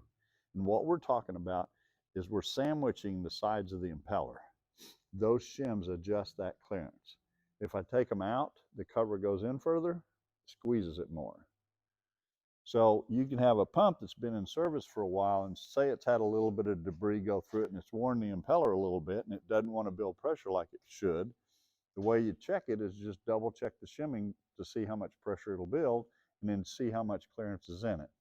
The way I usually tell people to do it, and some guys go the opposite, I usually say whatever shims were in it whenever you take it apart, and you're going to see this again in a second, you clean the surfaces off and take one out.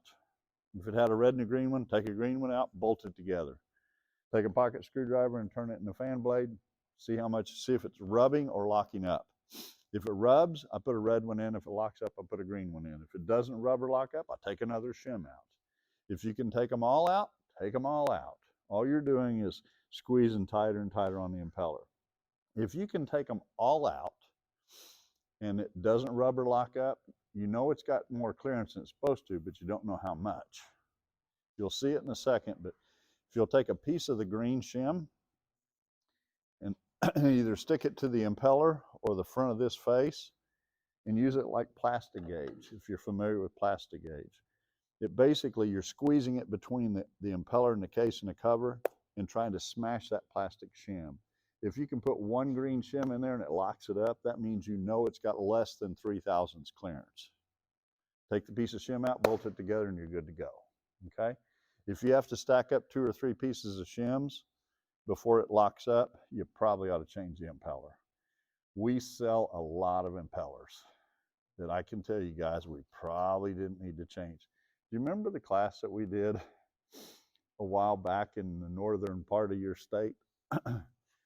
Their company policy was when they rebuild a pump, they put a seal in it, they put a seal and impeller in it. And the guys were like, we don't need to change the impeller. And I was like, as long as you can shim it right, you don't have to. I was like, and they were like, so what do you think about it? And I said, thanks for the parts business. You know, we appreciate the business, but no, you don't need to change it. So literally, some guys, what they'll do is however many shims are in it, you'll clean these surfaces off. Some will start with 0, meaning take all the shims out, bolt it up, and see if it turns. If it doesn't, then they'll just stick a green one in. You follow me? They're going the other direction. Either way, the only thing I'll tell you is if you bolt it up with no shims, do it with like 2 or 3 bolts so that you don't bend that flange over and just snug it down. And then that way you're not over tightening the cover. Either way, either take them out one at a time, rub until it rubs or locks up, or take them all out, and if it rubs, put a green one in. If it turns, but it rubs a little bit, put a red one in. It's 2. If it locks up, put a green one in, okay? Again, that's what these shims are for. They do not seal. The O-ring on the outside seals this space. So if a shim is damaged, don't worry about it. It's just there for hold clearance, okay? This is just showing the front. Again, if you were shimming it, this is going to have rust and crud on it, paint. So before you put it back together and check the shimming, you'd want to run a file or some emery or something across it. Clean that surface and also clean this surface right here, because there is a gap and there'll be rust and paint in there. And if you don't clean that off, it won't be able to go in any further. Okay, this is just showing removing the impeller. These two holes are not jacking screws. They're not made to screw in to push the impeller out. The impeller should float. You should be able to reach in there and just pull it out. If it's stuck, that means either somebody's marred up the shaft or the key's not in there flat. And we're going to talk about the key in a minute, but the Woodruff key needs to be in all the way and flat. What happens sometimes is guys will reach in there with vice grips or channel locks and they'll have tooth marks on it and the impeller will catch on them. So you want to clean that off. Or the impellers, the key's sticking up a little bit in the back, and then when they slide the impeller on, the impeller hits the back of the key, and then they bolt the cover on and it smashes it in there and it's stuck on the key. That's usually what it is. When you rebuild a pump, you should be able to slide the impeller. It's got to float. It floats, hydraulically centers itself. You should be able to slide it all the way to the back of the pump and hear it tick against the back of the casing. Okay? There's some special tools out now for putting keys in. The factory uses a tool, you're going to see it in a minute, called NIPEX. Steve bought a new tool I haven't seen before. We're going to try it out to put those keys in. I usually show using a 12-inch crescent. You can use a crescent wrench. Try to find one with the jaw smooth. Put the key in. Try to center it up into the groove. You know, it's a half moon key. Try to center it up in the middle. And then take a crescent and start tightening it down. As you tighten it, rock it back and forth, and it'll work the key in and flat. Crescent's the easiest way that I've known before, but now with these new tools, they're like a channel lock, but they're smooth-jawed, parallel-jawed channel locks. Steve found this one, and it's kind of the same thing, and I think it's going to be long enough to do it. So basically, they're smooth-jawed so that we can push the key in. Haven't tried these yet, but we're getting ready to. By the way, NIPEX that you're going to see in here, they're about $100 a pair. They're pricey, but if you're going to work on them, they're handy. They're plumbing tools is what they're for.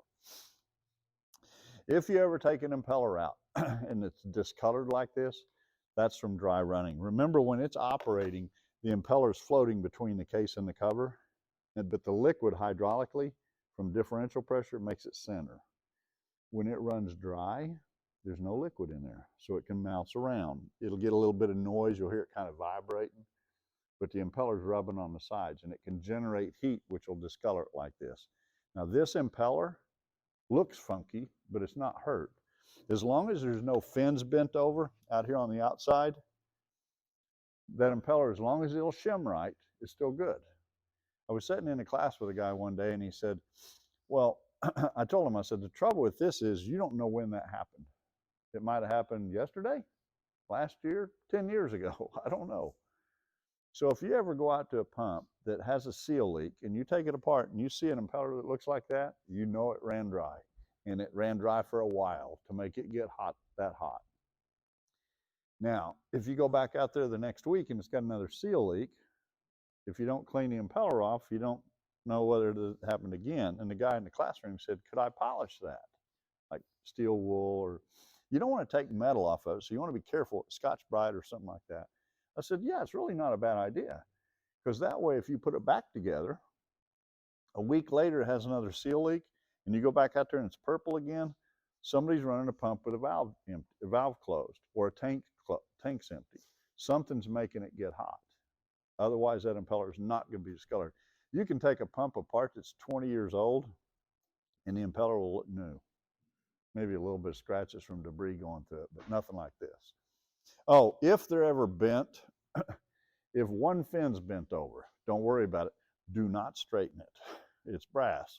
If you try to straighten it up, it's probably cracked, and it's going to crack more. Now, when you turn it on, it may break off and get the rest of the fins. If you got one fin bent a little bit, leave it. If it's two or three, like you had something go through it and it bent them over, it's better to change the impeller. The reason somebody has one. It never happens. Do you know how long this had to run dry to get there? That's a great example. Okay, I want you guys to look at this. This is, man, can I buy this from you? No, you need to keep this. This is actually a twofold. It's been hot. It's ran dry, but you'll also, if you'll notice the back side of it, the fins are bent over. Okay, and one other comment. See how it's worn up here on this side? It's worn a little bit more down here. I always have to say this, and I'm delicate because me and my wife aren't getting along right now. Contrary to popular belief in my wife, the world is not perfect. The impeller doesn't run perfectly straight, okay? The shaft on a motor can be 2/1000 wobble, which means the impeller can have a little bit of a tip to it. When we bore it, it's got a 1/1000 alignment. So for it to have a little bit of wear on the top and the bottom opposite, don't worry about it unless it's got bent over fins like that. A little bit like that is okay as long as you can shim it. If you can shim it to where it rubs or locks up and put one back in, you're good to go. Okay, so don't let that worry you much. But that one actually, number one, is purple from running dry. Number two, it's got fins bent over on both sides. So it's had some debris go through it too. So if it wasn't for the fins being bent over, you could probably reuse that impeller. In this case, you can't, but okay. Well, this is showing pulling the Woodruff key out. The Woodruff key is a special key. It's got tabs on the end of it. I see guys all the time taking a screwdriver and trying to tap it out. Be careful about hitting inward on this. Definitely never stick a screwdriver down through the top and try to hit it to roll it out because you can bend the shaft.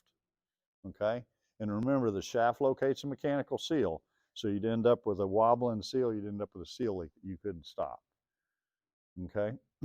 Side cutters, dikes, whatever you want to call them, diagonal cutters are the easiest way I've found. Just grab a hold of them and roll up on them. They'll come out. You get a new key with a new seal. So if it's screwed up, don't worry about it. Okay? I'm glad he had that impeller. Do you know the one in that photograph? This will tell you what our Latin America guy, they have a tendency to carry stuff down to training classes, and for some reason or another, customs won't let it back. And I don't believe that. He leaves it. That impeller is someplace in Peru. He borrowed it from our stock, so now I don't have one. That's the reason I was like, I'd almost buy that impeller. I'd actually like to have that. That's just showing pulling the Woodruff key. This is taking the screws. These screws do two things. They hold the seal to the pin. There's a pin that makes the seal rotate. As you're tightening them, there's a sleeve on the inside that you're going to see. It's compressing an O-ring against the shaft. So those three screws are doing two things. They're holding the pin in and compressing an O-ring that you're going to see in a few minutes down against the inside diameter. This is just showing removing the pin. Easiest way I've found is just turn it to 6 o'clock, push in on it, and they'll usually fall out. Sometimes the O-ring that's behind this follower is stuck on the shaft if it's been in service a while, and so you can't really push in on it. If you'll take a flat-bladed screwdriver or something and put up against right here and then just pop on it with your hand, it'll break it loose. It's just stuck to the shaft. Once you get that loose, then you can let the seal pin drop out. Once the pin's out, you should be able to slide the sleeve out, okay? Sometimes, if anybody's got any vice grip marks or anything on the outside edge of this shaft, when you try to take the old sleeve off, it gets caught. That can be a mother, okay? You want to take it, most of the time I do this without taking them out of service. They still have electricity hooked up to them, so a lot of times I'll take some emery and just polish them a little bit. The main thing is make it to where that aluminum sleeve comes off easy. If you can get it off but it catches a little bit, before you rebuild it, take the new sleeve, and we'll have one here in a little bit.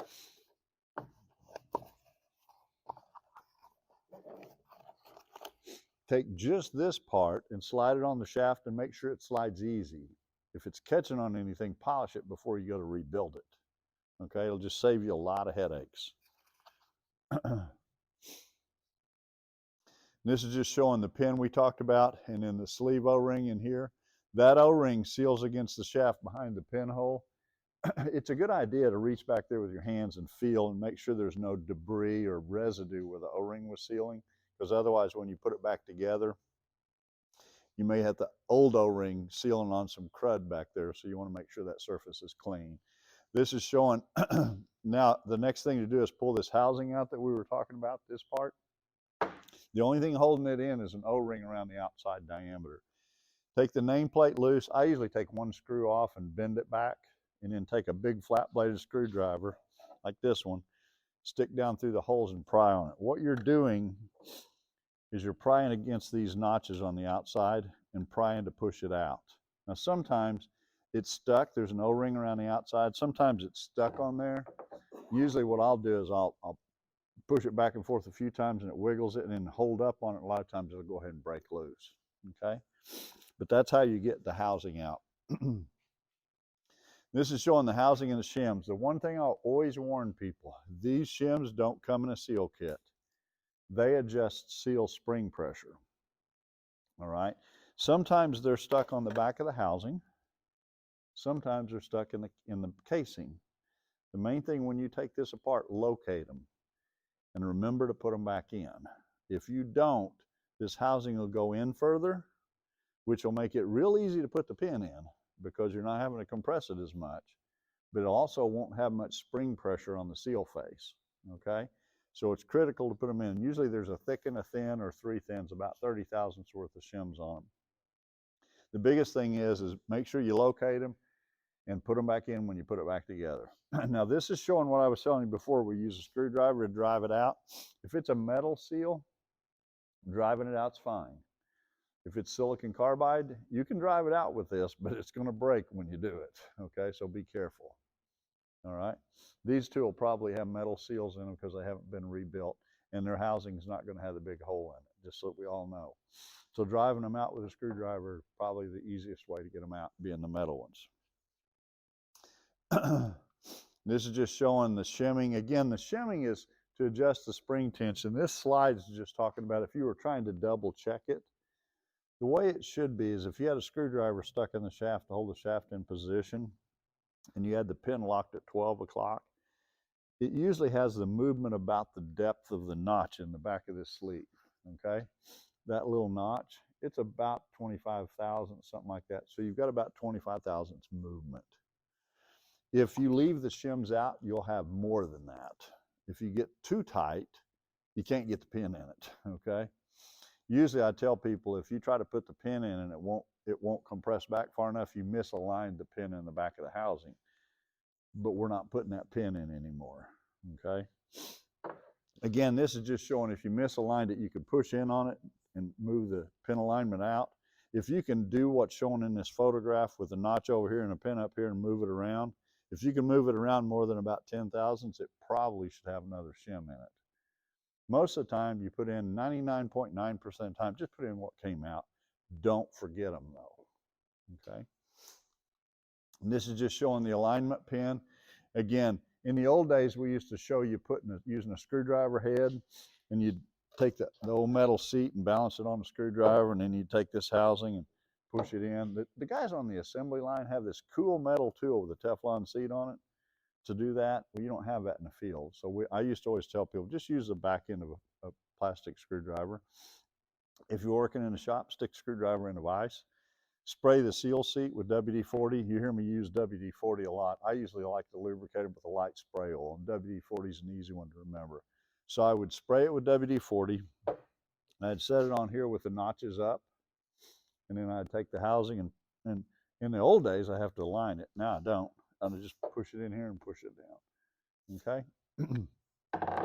Now with silicon carbide, that's where these tools come in handy. You even got it turned the right direction. PVC is a great way for doing this. This is what we're going to talk about in a minute, but this tool is great for it. 3/4 inch collar. You do the same thing. Spray the seal seat with WD-40, set it on here. There's a cardboard disc you can put on here if you want to, but if you turn the PVC up, the letters are down. In other words, all these little letters on the PVC are turned down, the smooth side's up, so it won't hurt the silicon carbide. I'll set the silicon carbide on there, set this on here and push it on. It's the easiest way. You want to remember when you're rebuilding them, you want to clean the outside diameter here where the O-ring seals, clean the inside up, make sure it's all clean. If you're sanding it or polishing it, use WD-40 or something and kind of rinse it off so you don't leave any grit in there, just to keep it out of the seal, okay? But that's one of the easiest ways to do it now, is just use fancy. I always say, somebody says, can you get a toolkit for a C model pump? I said, sure, I could do this. I'll sell it to you for $150. You know what's really funny? Steve's got one. These little guys, they make different ones of these. They make a extra long 3/4 inch collar. And that's for guys like me that can't cut PVC right. I cut the PVC too short and the collar's longer. And the extra long one works really good. Anyway, that's just showing the old way. This is showing the new ones. Again, if you're going to reuse a housing that's got a pin in it, push the pin back. If you want to take it completely out, take it out. And most of all, make sure it doesn't stick through the inside, and that way you don't have to worry about the alignment when you put it together. It's so much easier. Okay, and this is just showing the removal of the new one with the new housing. You could use the socket or the PVC. And then this is going backwards, where the old days we'd use a screwdriver handle. Now we're using a 3/4 inch collar. Okay. And there is a bulletin out that shows all this online if you wanted to look it up, just to let you know. And this is just showing one of the last things you do in the back of the casing is an O-ring. That O-ring seals around the outside diameter of this housing. The one thing you have to remember, the back side of this housing is sticking out to atmosphere. Whenever I take this off, I'll drag dirt and crud and paint and all kinds of stuff off on that O-ring.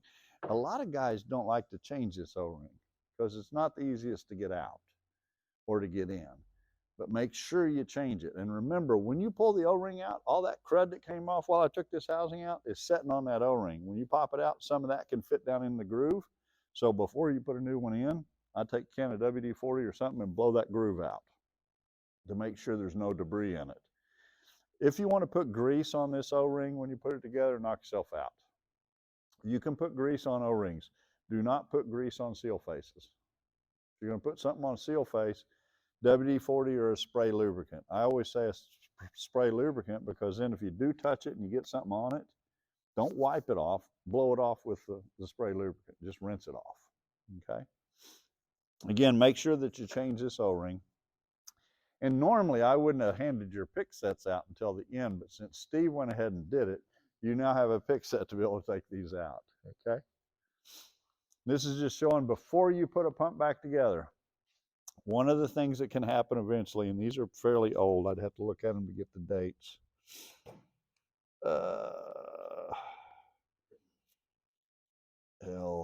I'd have to go through the alphabet. It'll take me too long to go through the alphabet to get there. One thing that can happen is the motor bearings will start to wear. Remember that shaft locates the seal face. There is no in play or up and down. Okay, so if you grab all that shaft and you can move it in and out, do not put it together. Okay, it needs to have a motor bearing changed or a bearing or a pump motor changed. Okay, if you can move it up and down or in and out. The front bearing on this motor is locked. It expands to the rear. Okay, and that's what this is talking about. This is just showing the fancy tools. It's a piece of 1/2 inch PVC to pull them out, 3/4 inch PVC with a collar to put the seal seat in. And the other end of this is for pushing this housing in. So you'll see it in a second. But these little guys are your bestest friends. The one thing, and I got to fess up to you guys, one of the hardest things about this pump, for any of you that have built it, is when you go to put that pin in that we were talking about a while ago. Do you remember that pin in the shaft? This pin. When you go to put this pin in, I usually turn the hole at 12 o'clock. That way gravity can help me. I push in on it with both hands, and then I hold it with one and drop the pin in. Needle nose pliers helps. The guy on the assembly line has a tool for this. He actually has two. He has a pair of needle nose pliers like this that has notches in the end of it so that he can hold the pin when he drops it in. You don't have that. But I keep thinking about this, you know, it's like I must own stock in PVC or something. I keep thinking there's got to be a way to do this. So before I left Oklahoma City to come here, I keep PVC in my garage because I make these tools all the time before I come here. And I was like, if we took a piece of 3/4, we're going to try this. I want to see if it'll work. It's a 5/8 diameter shaft, which is really close to the same as the inside of this. I think because the tool the guy on the line has is a V block that he pushes in on it and then drops a pin in. We're going to try to use these and see if we can push in on them and it'll give us clearance to drop the pin in. And if it does, I get to use the photographs in the next presentation and you guys can look at it and say, hey, I was with this when we did it the first time. I couldn't decide whether one with just a cap would be better or put a T on it so you could turn it. So anyway, we're going to find out whether these work. But putting that pin in, if you got big hands, it's fun when you're in there inside the casing doing it. And so it's like, yeah, well, or skint up. Yeah. Anyway, that's pretty much it. That's showing the housing and all the tools. The Nipix brand, it's a German brand. It's a smooth jawed vinyl or a channel lock. It's actually used for plumbing. It's a really neat tool. I mean, when I went and bought mine, the assembly line used them. I went and bought mine. I use it all the time, but they are pricey. Home Depot or Lowe's, one of them uses I forget, it's a blue handle where these are orange. I forgot the brand of them, and like I said, Steve's got these. We're going to try these, see if they work. That's the whole seal assembly. Comes with the pins, the screws, the woodruff key, the whole bit, and new shims. Just because you got these shims doesn't mean you put them in them. When you get ready to go back together, if you want, you can start with none and bolt it up and see. If it doesn't lock up, build it with none. If you want to know if it's got too much clearance, you can cut a piece of a green shim and stick on it. And if you bolt it up and it rubs, that means, okay, you're less than 3,000. That's what you want. Then you could go ahead and build it. If you have to stack up a couple of pieces of green shims, you really need to change the impeller. I've had a guy in the field where he took a C12. A C12, and you're going to see this in a minute, a C12 should build 90 to 100 pounds of differential before it vapor locks. A C10 will only build 60 or 70, okay? Which means if I get a C10 and I'm starting off at 100 pounds of pressure and I deadhead it, it'll go from 100 to 160 or 70 and drop off. That's a good 10. A 12 will go from 100 to 190, maybe 200, and drop off. If a 12 that I went out to test, I turned it on and it went up to 170 and dropped off, that's only 70 pounds. The C12 really should build more than that. I would say re-shim it and see if it'll go. If a lot of times, one green shim, 3,000s, talking about like a piece of notebook paper. One green shim can make 20 to 30 pounds difference of where a 12 will drop off. Okay, so be aware of that. Re-shimming them. If I had, like I had a case, I think it was either North or South Carolina. I had a C12 that was in the field that was dropping off at like 75 or 80 pounds. It should build more than that. The guy didn't have an impeller. He took all the shims out. He didn't have an impeller around. He said, what do I do? And I said, just stay 10 pounds under the vapor locking point. So if it would go to 180 and drop, set it at 170. We're going to talk some more about that in a minute. But then at least it'll pump. 70 pounds of differential will probably fill anything you're filling. Forklift cylinders, 20-pound cylinders, whatever. Now, could it pump more if it went to 90? Sure. But it could still run right where it's at. And you can put an impeller in some other day, okay, and make it build more. But just keep that in mind. And we'll talk about bypasses some more in a little bit. This is just talking about the switches and electrical stuff. I want us to take these apart. It's not going to take us long to take these apart. Do you want to stop at 12 or it's 15 till? Maybe 12:30. Okay, then that works good. That way we can get these apart. Okay, I'm not going to talk about electrical right now. We'll talk about it after lunch. We'll talk about electrical and bypass. It won't take us long though, I promise. Okay, this is just some electrical stuff, but just to give you an idea, when we talk about this, it's talking about wiring sizing. We're going to talk about that. You do need to be aware, explosion-proof motors breathe. These all have drains in them. That's to help them keep moisture out of them. Like these all have drains under the front end right here. We'll also use a marathon motor that has a fan or a drain in the back. That's just to keep moisture out of them. You don't have trouble in your area very much, but once in a while, these are intermittent duty, and single-phase motors have a tendency to accumulate moisture because they're intermittent duty. You turn a pump on and turn it back off. It'll run a couple minutes. It doesn't really get hot. So you'll run into trouble once in a while with one where somebody says, you know, when it's below freezing, that pump won't run. As soon as it warms up, it'll run again. It's probably got water on the inside of it. If you ever run into that, wait till it's a warm day and turn it on with the hose end closed. Make it bypass. Make it work. Let it run for 15 or 20 minutes and bypass. It'll make the motor get hot enough. It'll help evaporate the moisture out of it.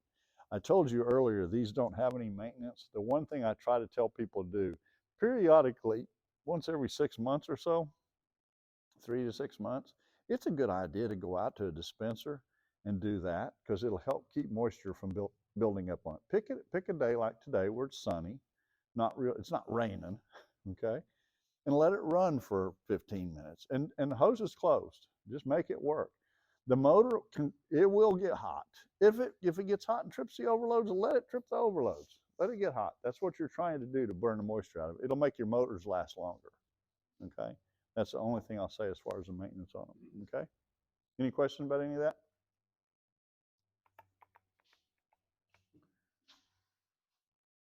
Are you tired of listening to me talk? Tough. No. Okay, why don't we do this? We've got a couple of pumps here that we need to rebuild. We got one that's been rebuilt, so I don't know if we want to try to take all three of them apart or just the two that we know need to be rebuilt. It's up to you guys.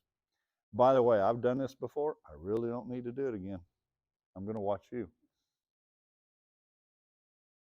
God, everybody's quiet. I think we ought to put one pump over there and one pump here. And this pump was rebuilt, right? Okay, so it doesn't really need to come apart. Okay, these two need to come apart, right? Okay, I mean, it's up to you guys. Okay, it's up to you guys.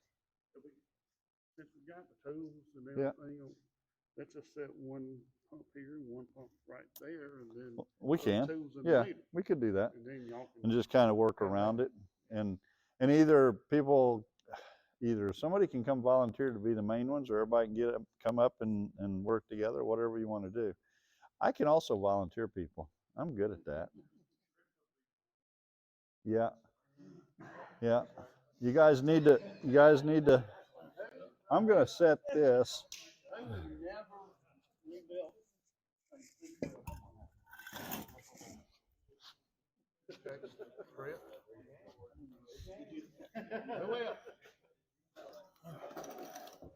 I'm just standing up. Yeah, you know the rebuilt one, have you?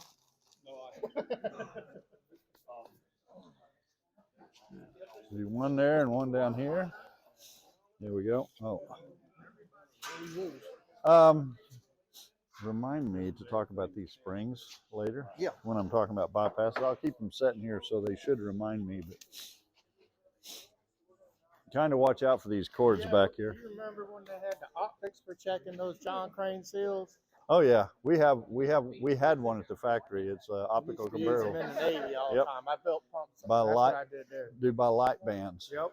Our seals are Yeah, two that special yep, light over. Yeah. 2 light bands are what ours are made to. So Those are pretty cool. yeah, and it's funny. I didn't bring them with me. Normally I carry 2 seal seats of the silicon carbide together. The new seal carb, if you compare them to metal, metal's got porosity in it. The silicon carbide's denser, and so they're shinier. Really? And they literally, you can take them and push them together, and they'll stick. I mean, literally, it's neat. I was a pump mechanic in the Yeah, Navy. watch out for this. And, We that's did what I did for hydraulics too. Yeah. house For class 20 Jack years, came rebuilt over and pumps and motors. So I got a lot of experience with John Crane. Yeah.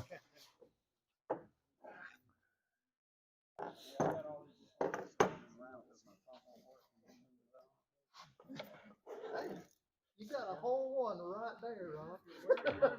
Go ahead.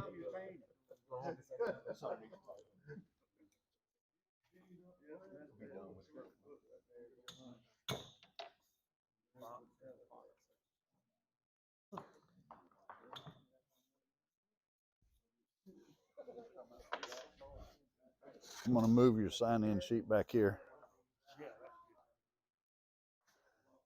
That way it doesn't get dirt and stuff on it.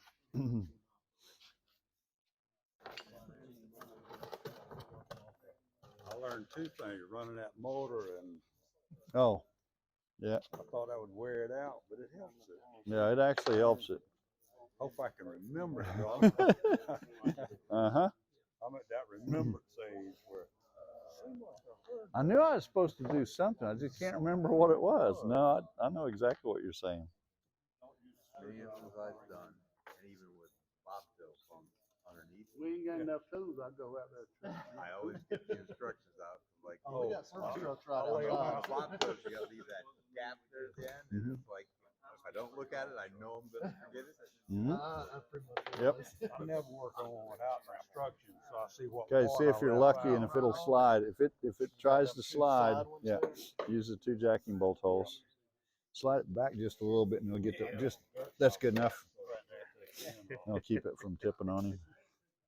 Yeah, that's what I was kind of. You know, one thing, just so you guys know, a lot of times at this point, you could take a hammer. I know this sounds stupid, but you can take a hammer and just hit right here, and it'll, because it's usually rust. You can take a hammer and hit right here, and it'll pop the rust loose. The O-ring will push it out, and then you're okay. I do. Up north, we had about 10 plants, so they stick the pump on the underneath the tank. Usually, once it breaks loose, Chris, it'll. Try to tell them. Then you can take it and turn it, and usually you turn it as you take it out, and it'll keep it from catching. Comes down right on the bottom, and we right on And one of the things you run into, a lot of times I get these that are sitting in somebody's warehouse and they've been there for like 3 years and they're full of rust. It's like, oh, it's a major thing to get them apart. I always tell people, if you got one like that you're redoing, fill it with some kind of penetrating oil, let it set for a week or 2 before you take it apart.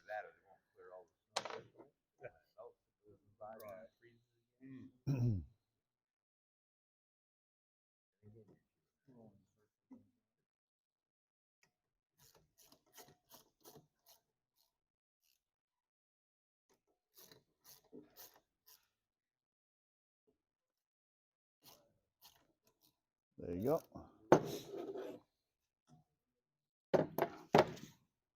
Ooh, it even had some oil in it.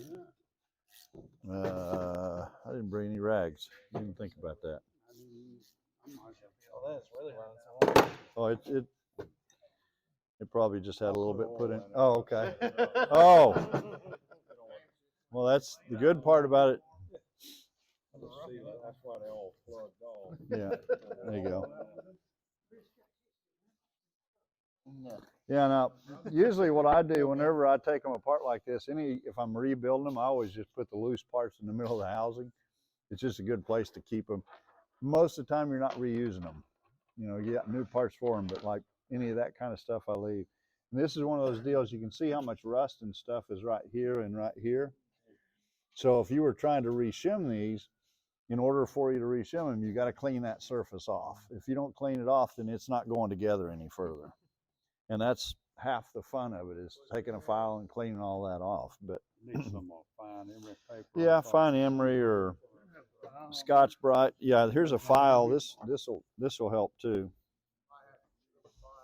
You got any emery cloth? It was a little piece of it, but he was going to get some more. I started to say the shims must be stuck up there. Yeah. There might not. Yeah, there's one. Yeah. Right there. Just pull them off. Is the impeller stuck pretty good? No, the impeller won't come off that way.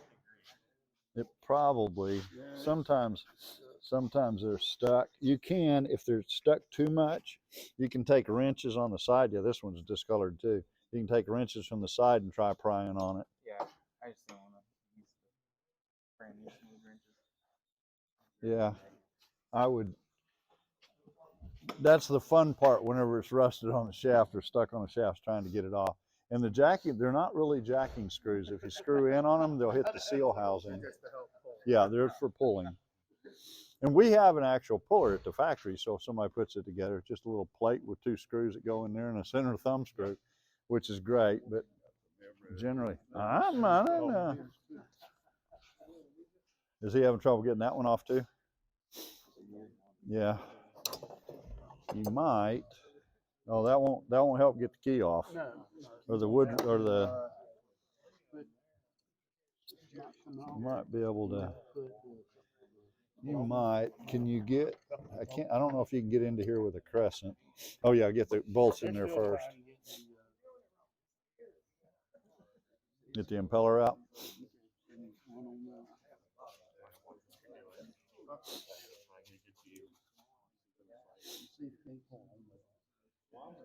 Yeah, that one came out. Okay. Try. Put that shuffle on that one. I started to say you might be able to. Actually, I wonder.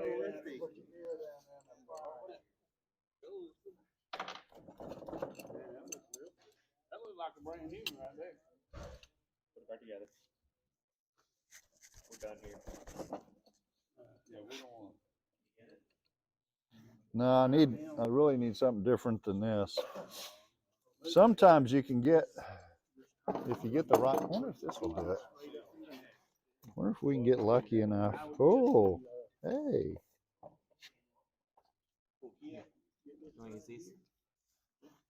You might be able to get him with that. This is almost.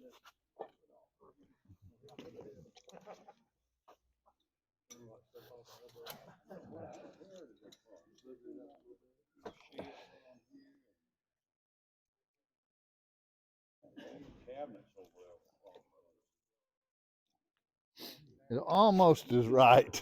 It's like if it was just a little bit shorter there. And I might.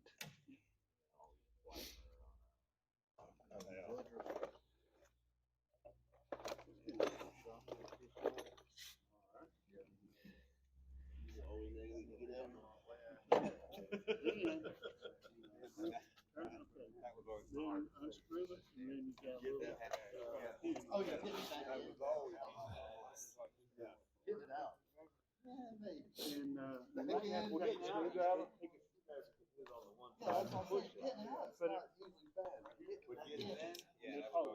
Man, I just really want this to work. It's like. We really want to see you get it out.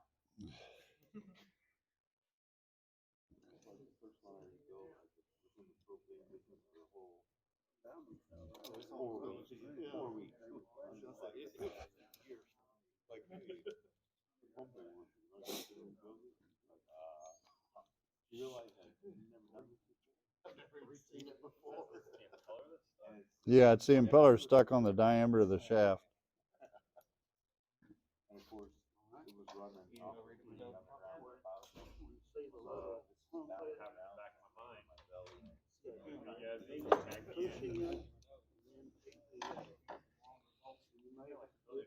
Well, it's actually moved a little bit now.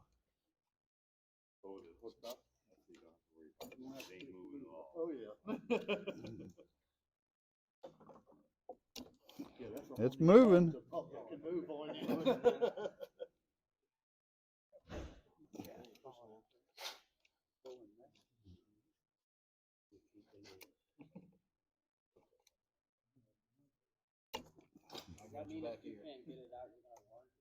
Yeah. I'm not the one that got it stuck.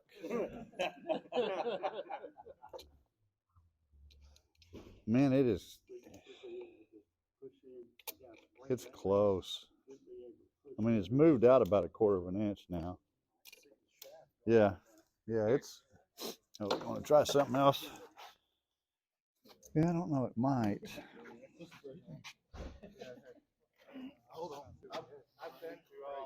You might have to go from one side to the other. How do you? You just spin it around. Yeah. You can try it. Yeah.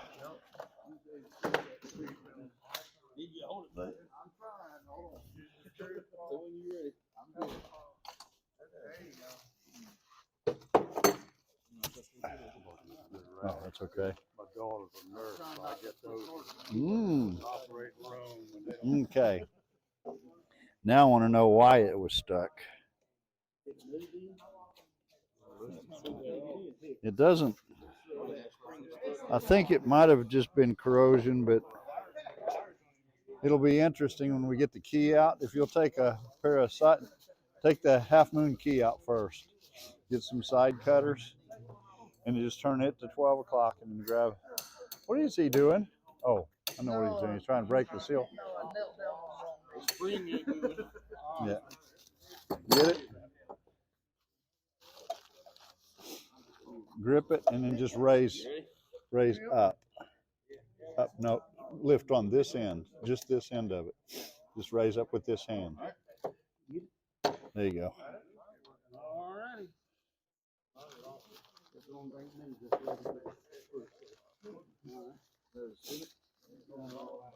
Now just go ahead and take your seal out.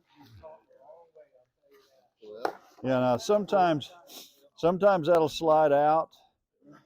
And sometimes one of the big things is if there's any corrosion or anything or any dinging on it, it'll slide out part way and it might catch. You want to make sure, you want to try to see if there's anything catching it that you can make it to where it slides easy.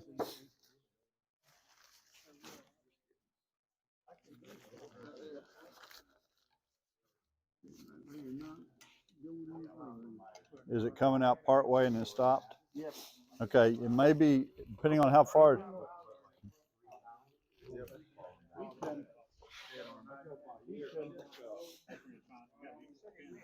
Yeah, the trouble, that's maybe where the Woodruff key was. If you slide it back in, will it? See if you can feel any burr. Will that collar come off? Will that collar come off? Okay, if it's catching on it, then it's probably where the Woodruff key is. See if you can feel. Do you feel any kind of like a nick or something? You might use the file. I heard it. Now it probably, you trying to get the pin out?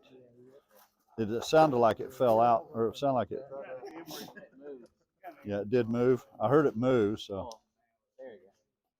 So that tool did make it come out easier.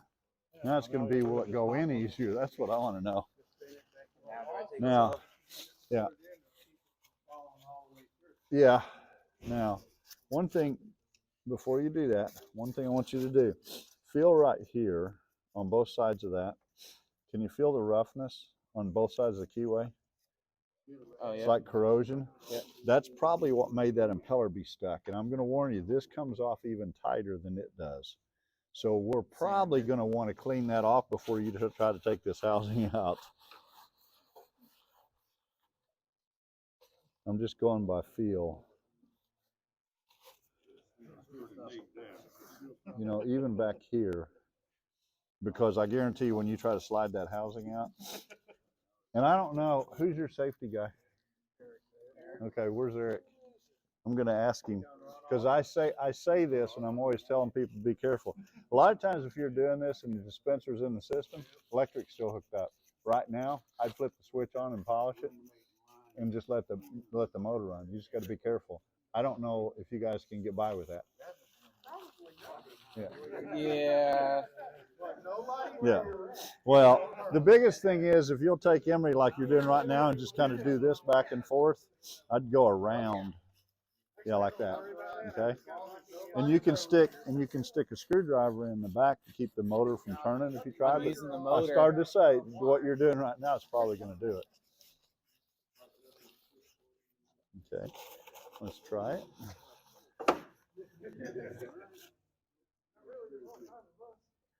Now, see, that feels pretty good. Now the key is trying to pull this out now. Now you can actually try to pull just this sleeve out. It should come out by itself without that.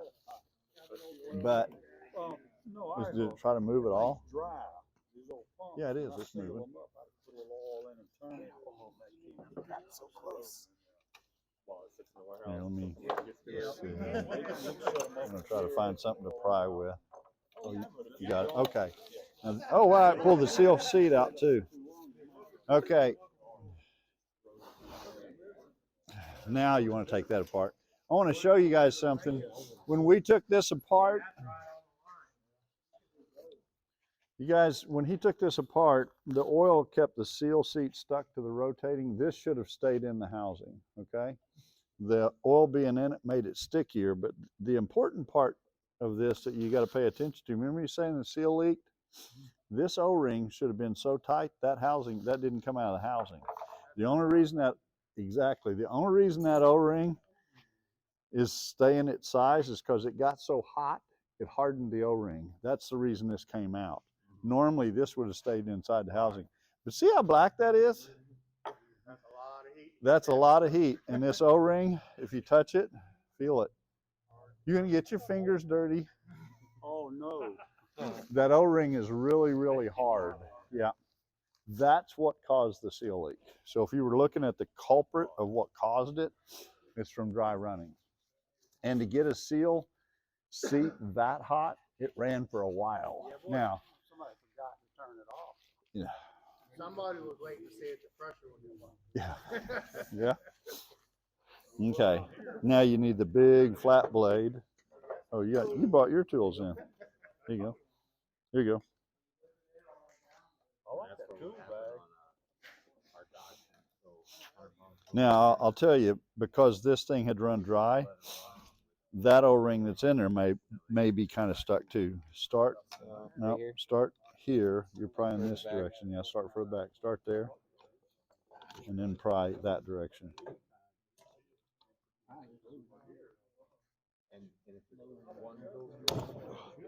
Okay, try this one over on this side.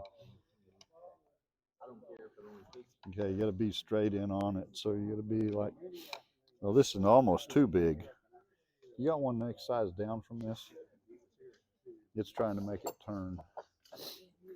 There you go. That's smaller. I think, yeah. That'll be closer to running on the outside diameter.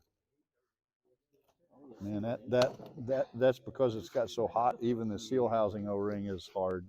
It's cooked it. I don't know if that's coming out. That's snapping a screwdriver. Yeah. Well, there's a couple different things we can do. I'm filling my truck, and he's done well. He goes over there and shuts it off. So like,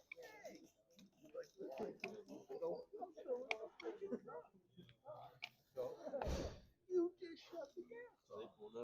Yeah. Exactly. You trying to get the housing out too? No, you got you, yeah, sleeve, yeah. Because of this being so hard, it may be something we end up taking an Allen wrench and taking this off the casing, off the motor, and then pushing it out from the back. Jack's got short Allen wrench For that, yeah, that's what you need. You got to grind one down. I think that's what we may end up having to do because this thing's been so hard, so hot, the O-rings cooked it. You're trying to separate the pump from the Yeah, we can pull this would be like if we were changing the motor. Right now we'd be at the point where we could change the motor. In his case, in this case, since that's stuck, you could just go ahead and change it, pull it off here, and then we can drive it out from the back. Most of the time you wouldn't have to do that because it all sounded so simple. oh, it does. That's different. It's the real life. I got a feeling it's going to be easier for us because this being cooked. I mean, you can try it. After I got sent.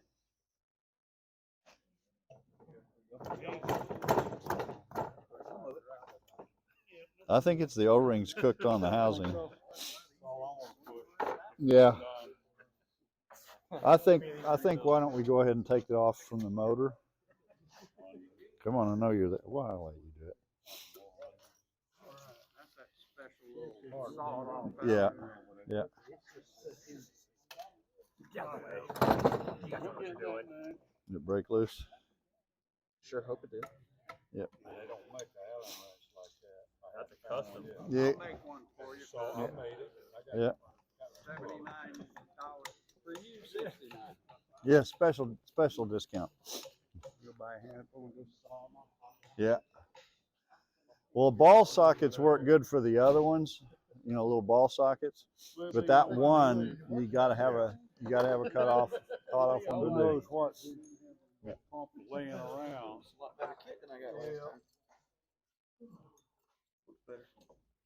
What's that? Oh, those? Yeah. Hey, get it in there. Yeah. I'll get them, Jack. I started to say one thing we had to do on that other one. I guarantee the other one, the O-ring's cooked on. I don't know about this one. Is it wiggling at all? No, it's stuck in that now. I started to say, this screwdriver is almost, it's too big for getting in there, really. Right. We run them hot. Well, oh, it's moving. It's moving. I felt it. Oh. Hey, it's True. I'll probably So hit it with a hammer. A fill station. Yeah, this one's moving at least. There it came. They got the seal still in there. Okay. The seal part of it. Yeah. Yeah, that thing is. We used to have this for doing transmissions too. Those are handy for everything. They really are. I'm gonna steal another paper towel from you. You're good. No, no, no. You're good. You're good.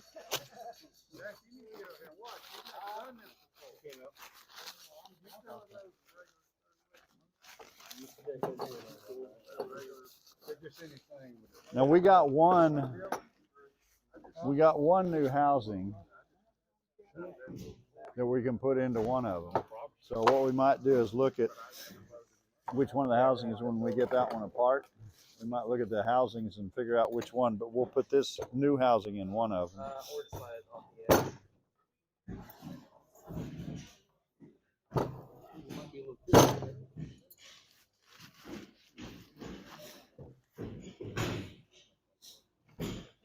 What you trying to do? I'm just looking at it. Oh, It's looking good. yeah. Just push to the side.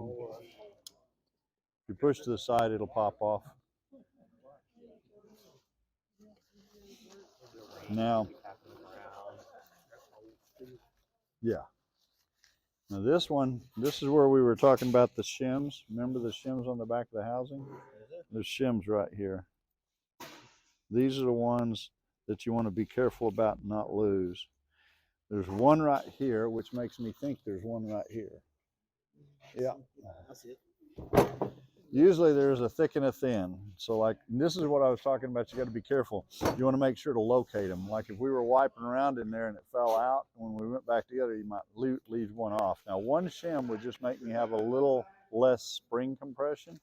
You might get by with it, but you might not. What happens a lot of times, the guys will get this off and then they'll take this and set it over on the tailgate of the truck and then go in there and clean the O-ring off. And then they'll come back and pick this up and drive the seal seat out, and they'll forget that fell off on the bed of the truck. That's the way it happens. Yeah, yeah. And they'll say, uh-oh. But now it's at the point where, like in your case, you want to make sure we get this housing cleaned up on the outside. The inside, you need to take the seal seat out, which is, you'll take a flat-bladed screwdriver. And in this case, it's a metal one, so you can drive it out. That's a Phillips. That one's crooked.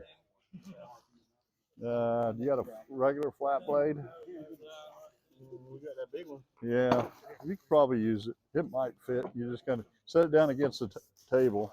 These out, these are out. Oh, okay. It should come off. I don't want to. Yeah. You got a hammer? Not 'Cause in it's- the bag. Here's your channel on pop. Yeah. Just be ready because you don't want to drop it down against the shaft.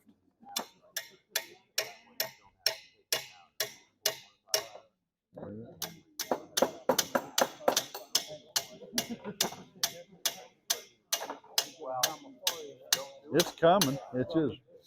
That's why I'm always looking. I always forget how much.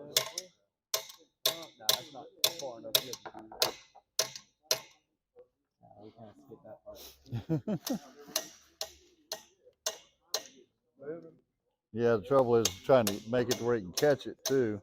You don't want it to fall down against the shaft is all. Here, now hit it. I don't know if you're left or right-handed. Lefty. Okay. But I got oil all over my hands, so Yeah. Can't believe it's that stuck. Right back here again. There we go. There we go.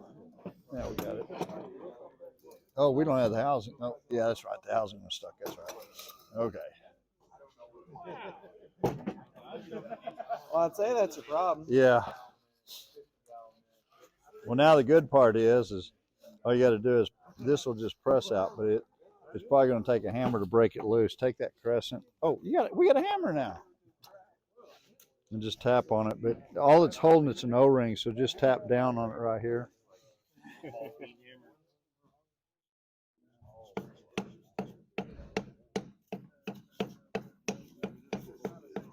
Did it move? You'll probably feel it move. Yeah. Okay. You probably just push it out now with your hands. That might not have moved at all. Yeah, it did. It did. It's just there it went. Now the nice part now, since that's a part to put the O-ring in here when we're rebuilding it, if it's off like this, you just go ahead and take the O-ring out and put the O-ring back in before you put that back on, since it's out.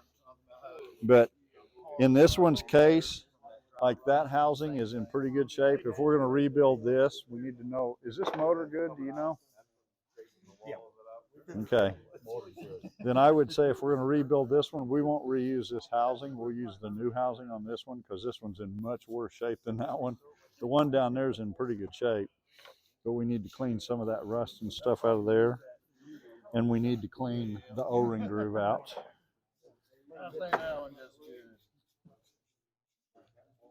So That's still good with all that rust on there? well, usually you'd want to try to make sure we clean it out the best we could. Even if we do clean it out? Yeah, it'll be okay. I mean, it's not sealing anything. I mean, Got a wire brush on the end of it. yeah, it probably would be good just so we can get most of it off.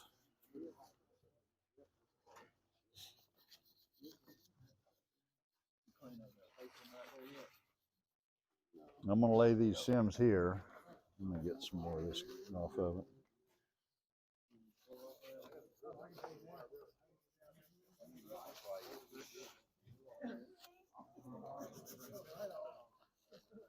Want to make sure when we go back together we don't forget these.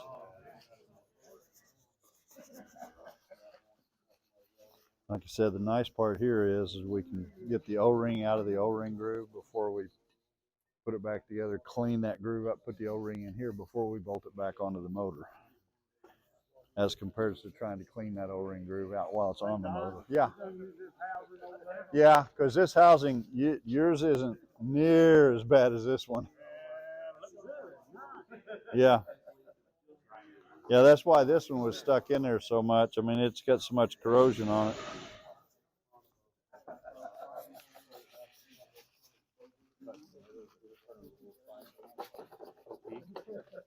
Yeah. Yeah, and you know, when you get to where you can see through it, you can see the O-ring in the O-ring groove. It's there. But the nice part about having it off like this now is it's easier for you to see, clean up, and then get ready to put it back together.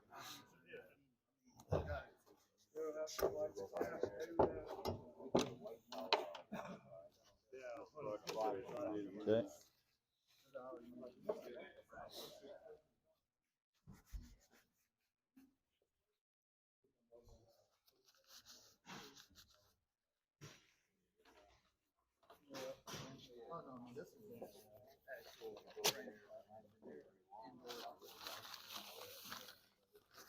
That's probably good enough. That part back here, I wouldn't worry about it anymore. It'll be okay. We get the O-ring groove out. That's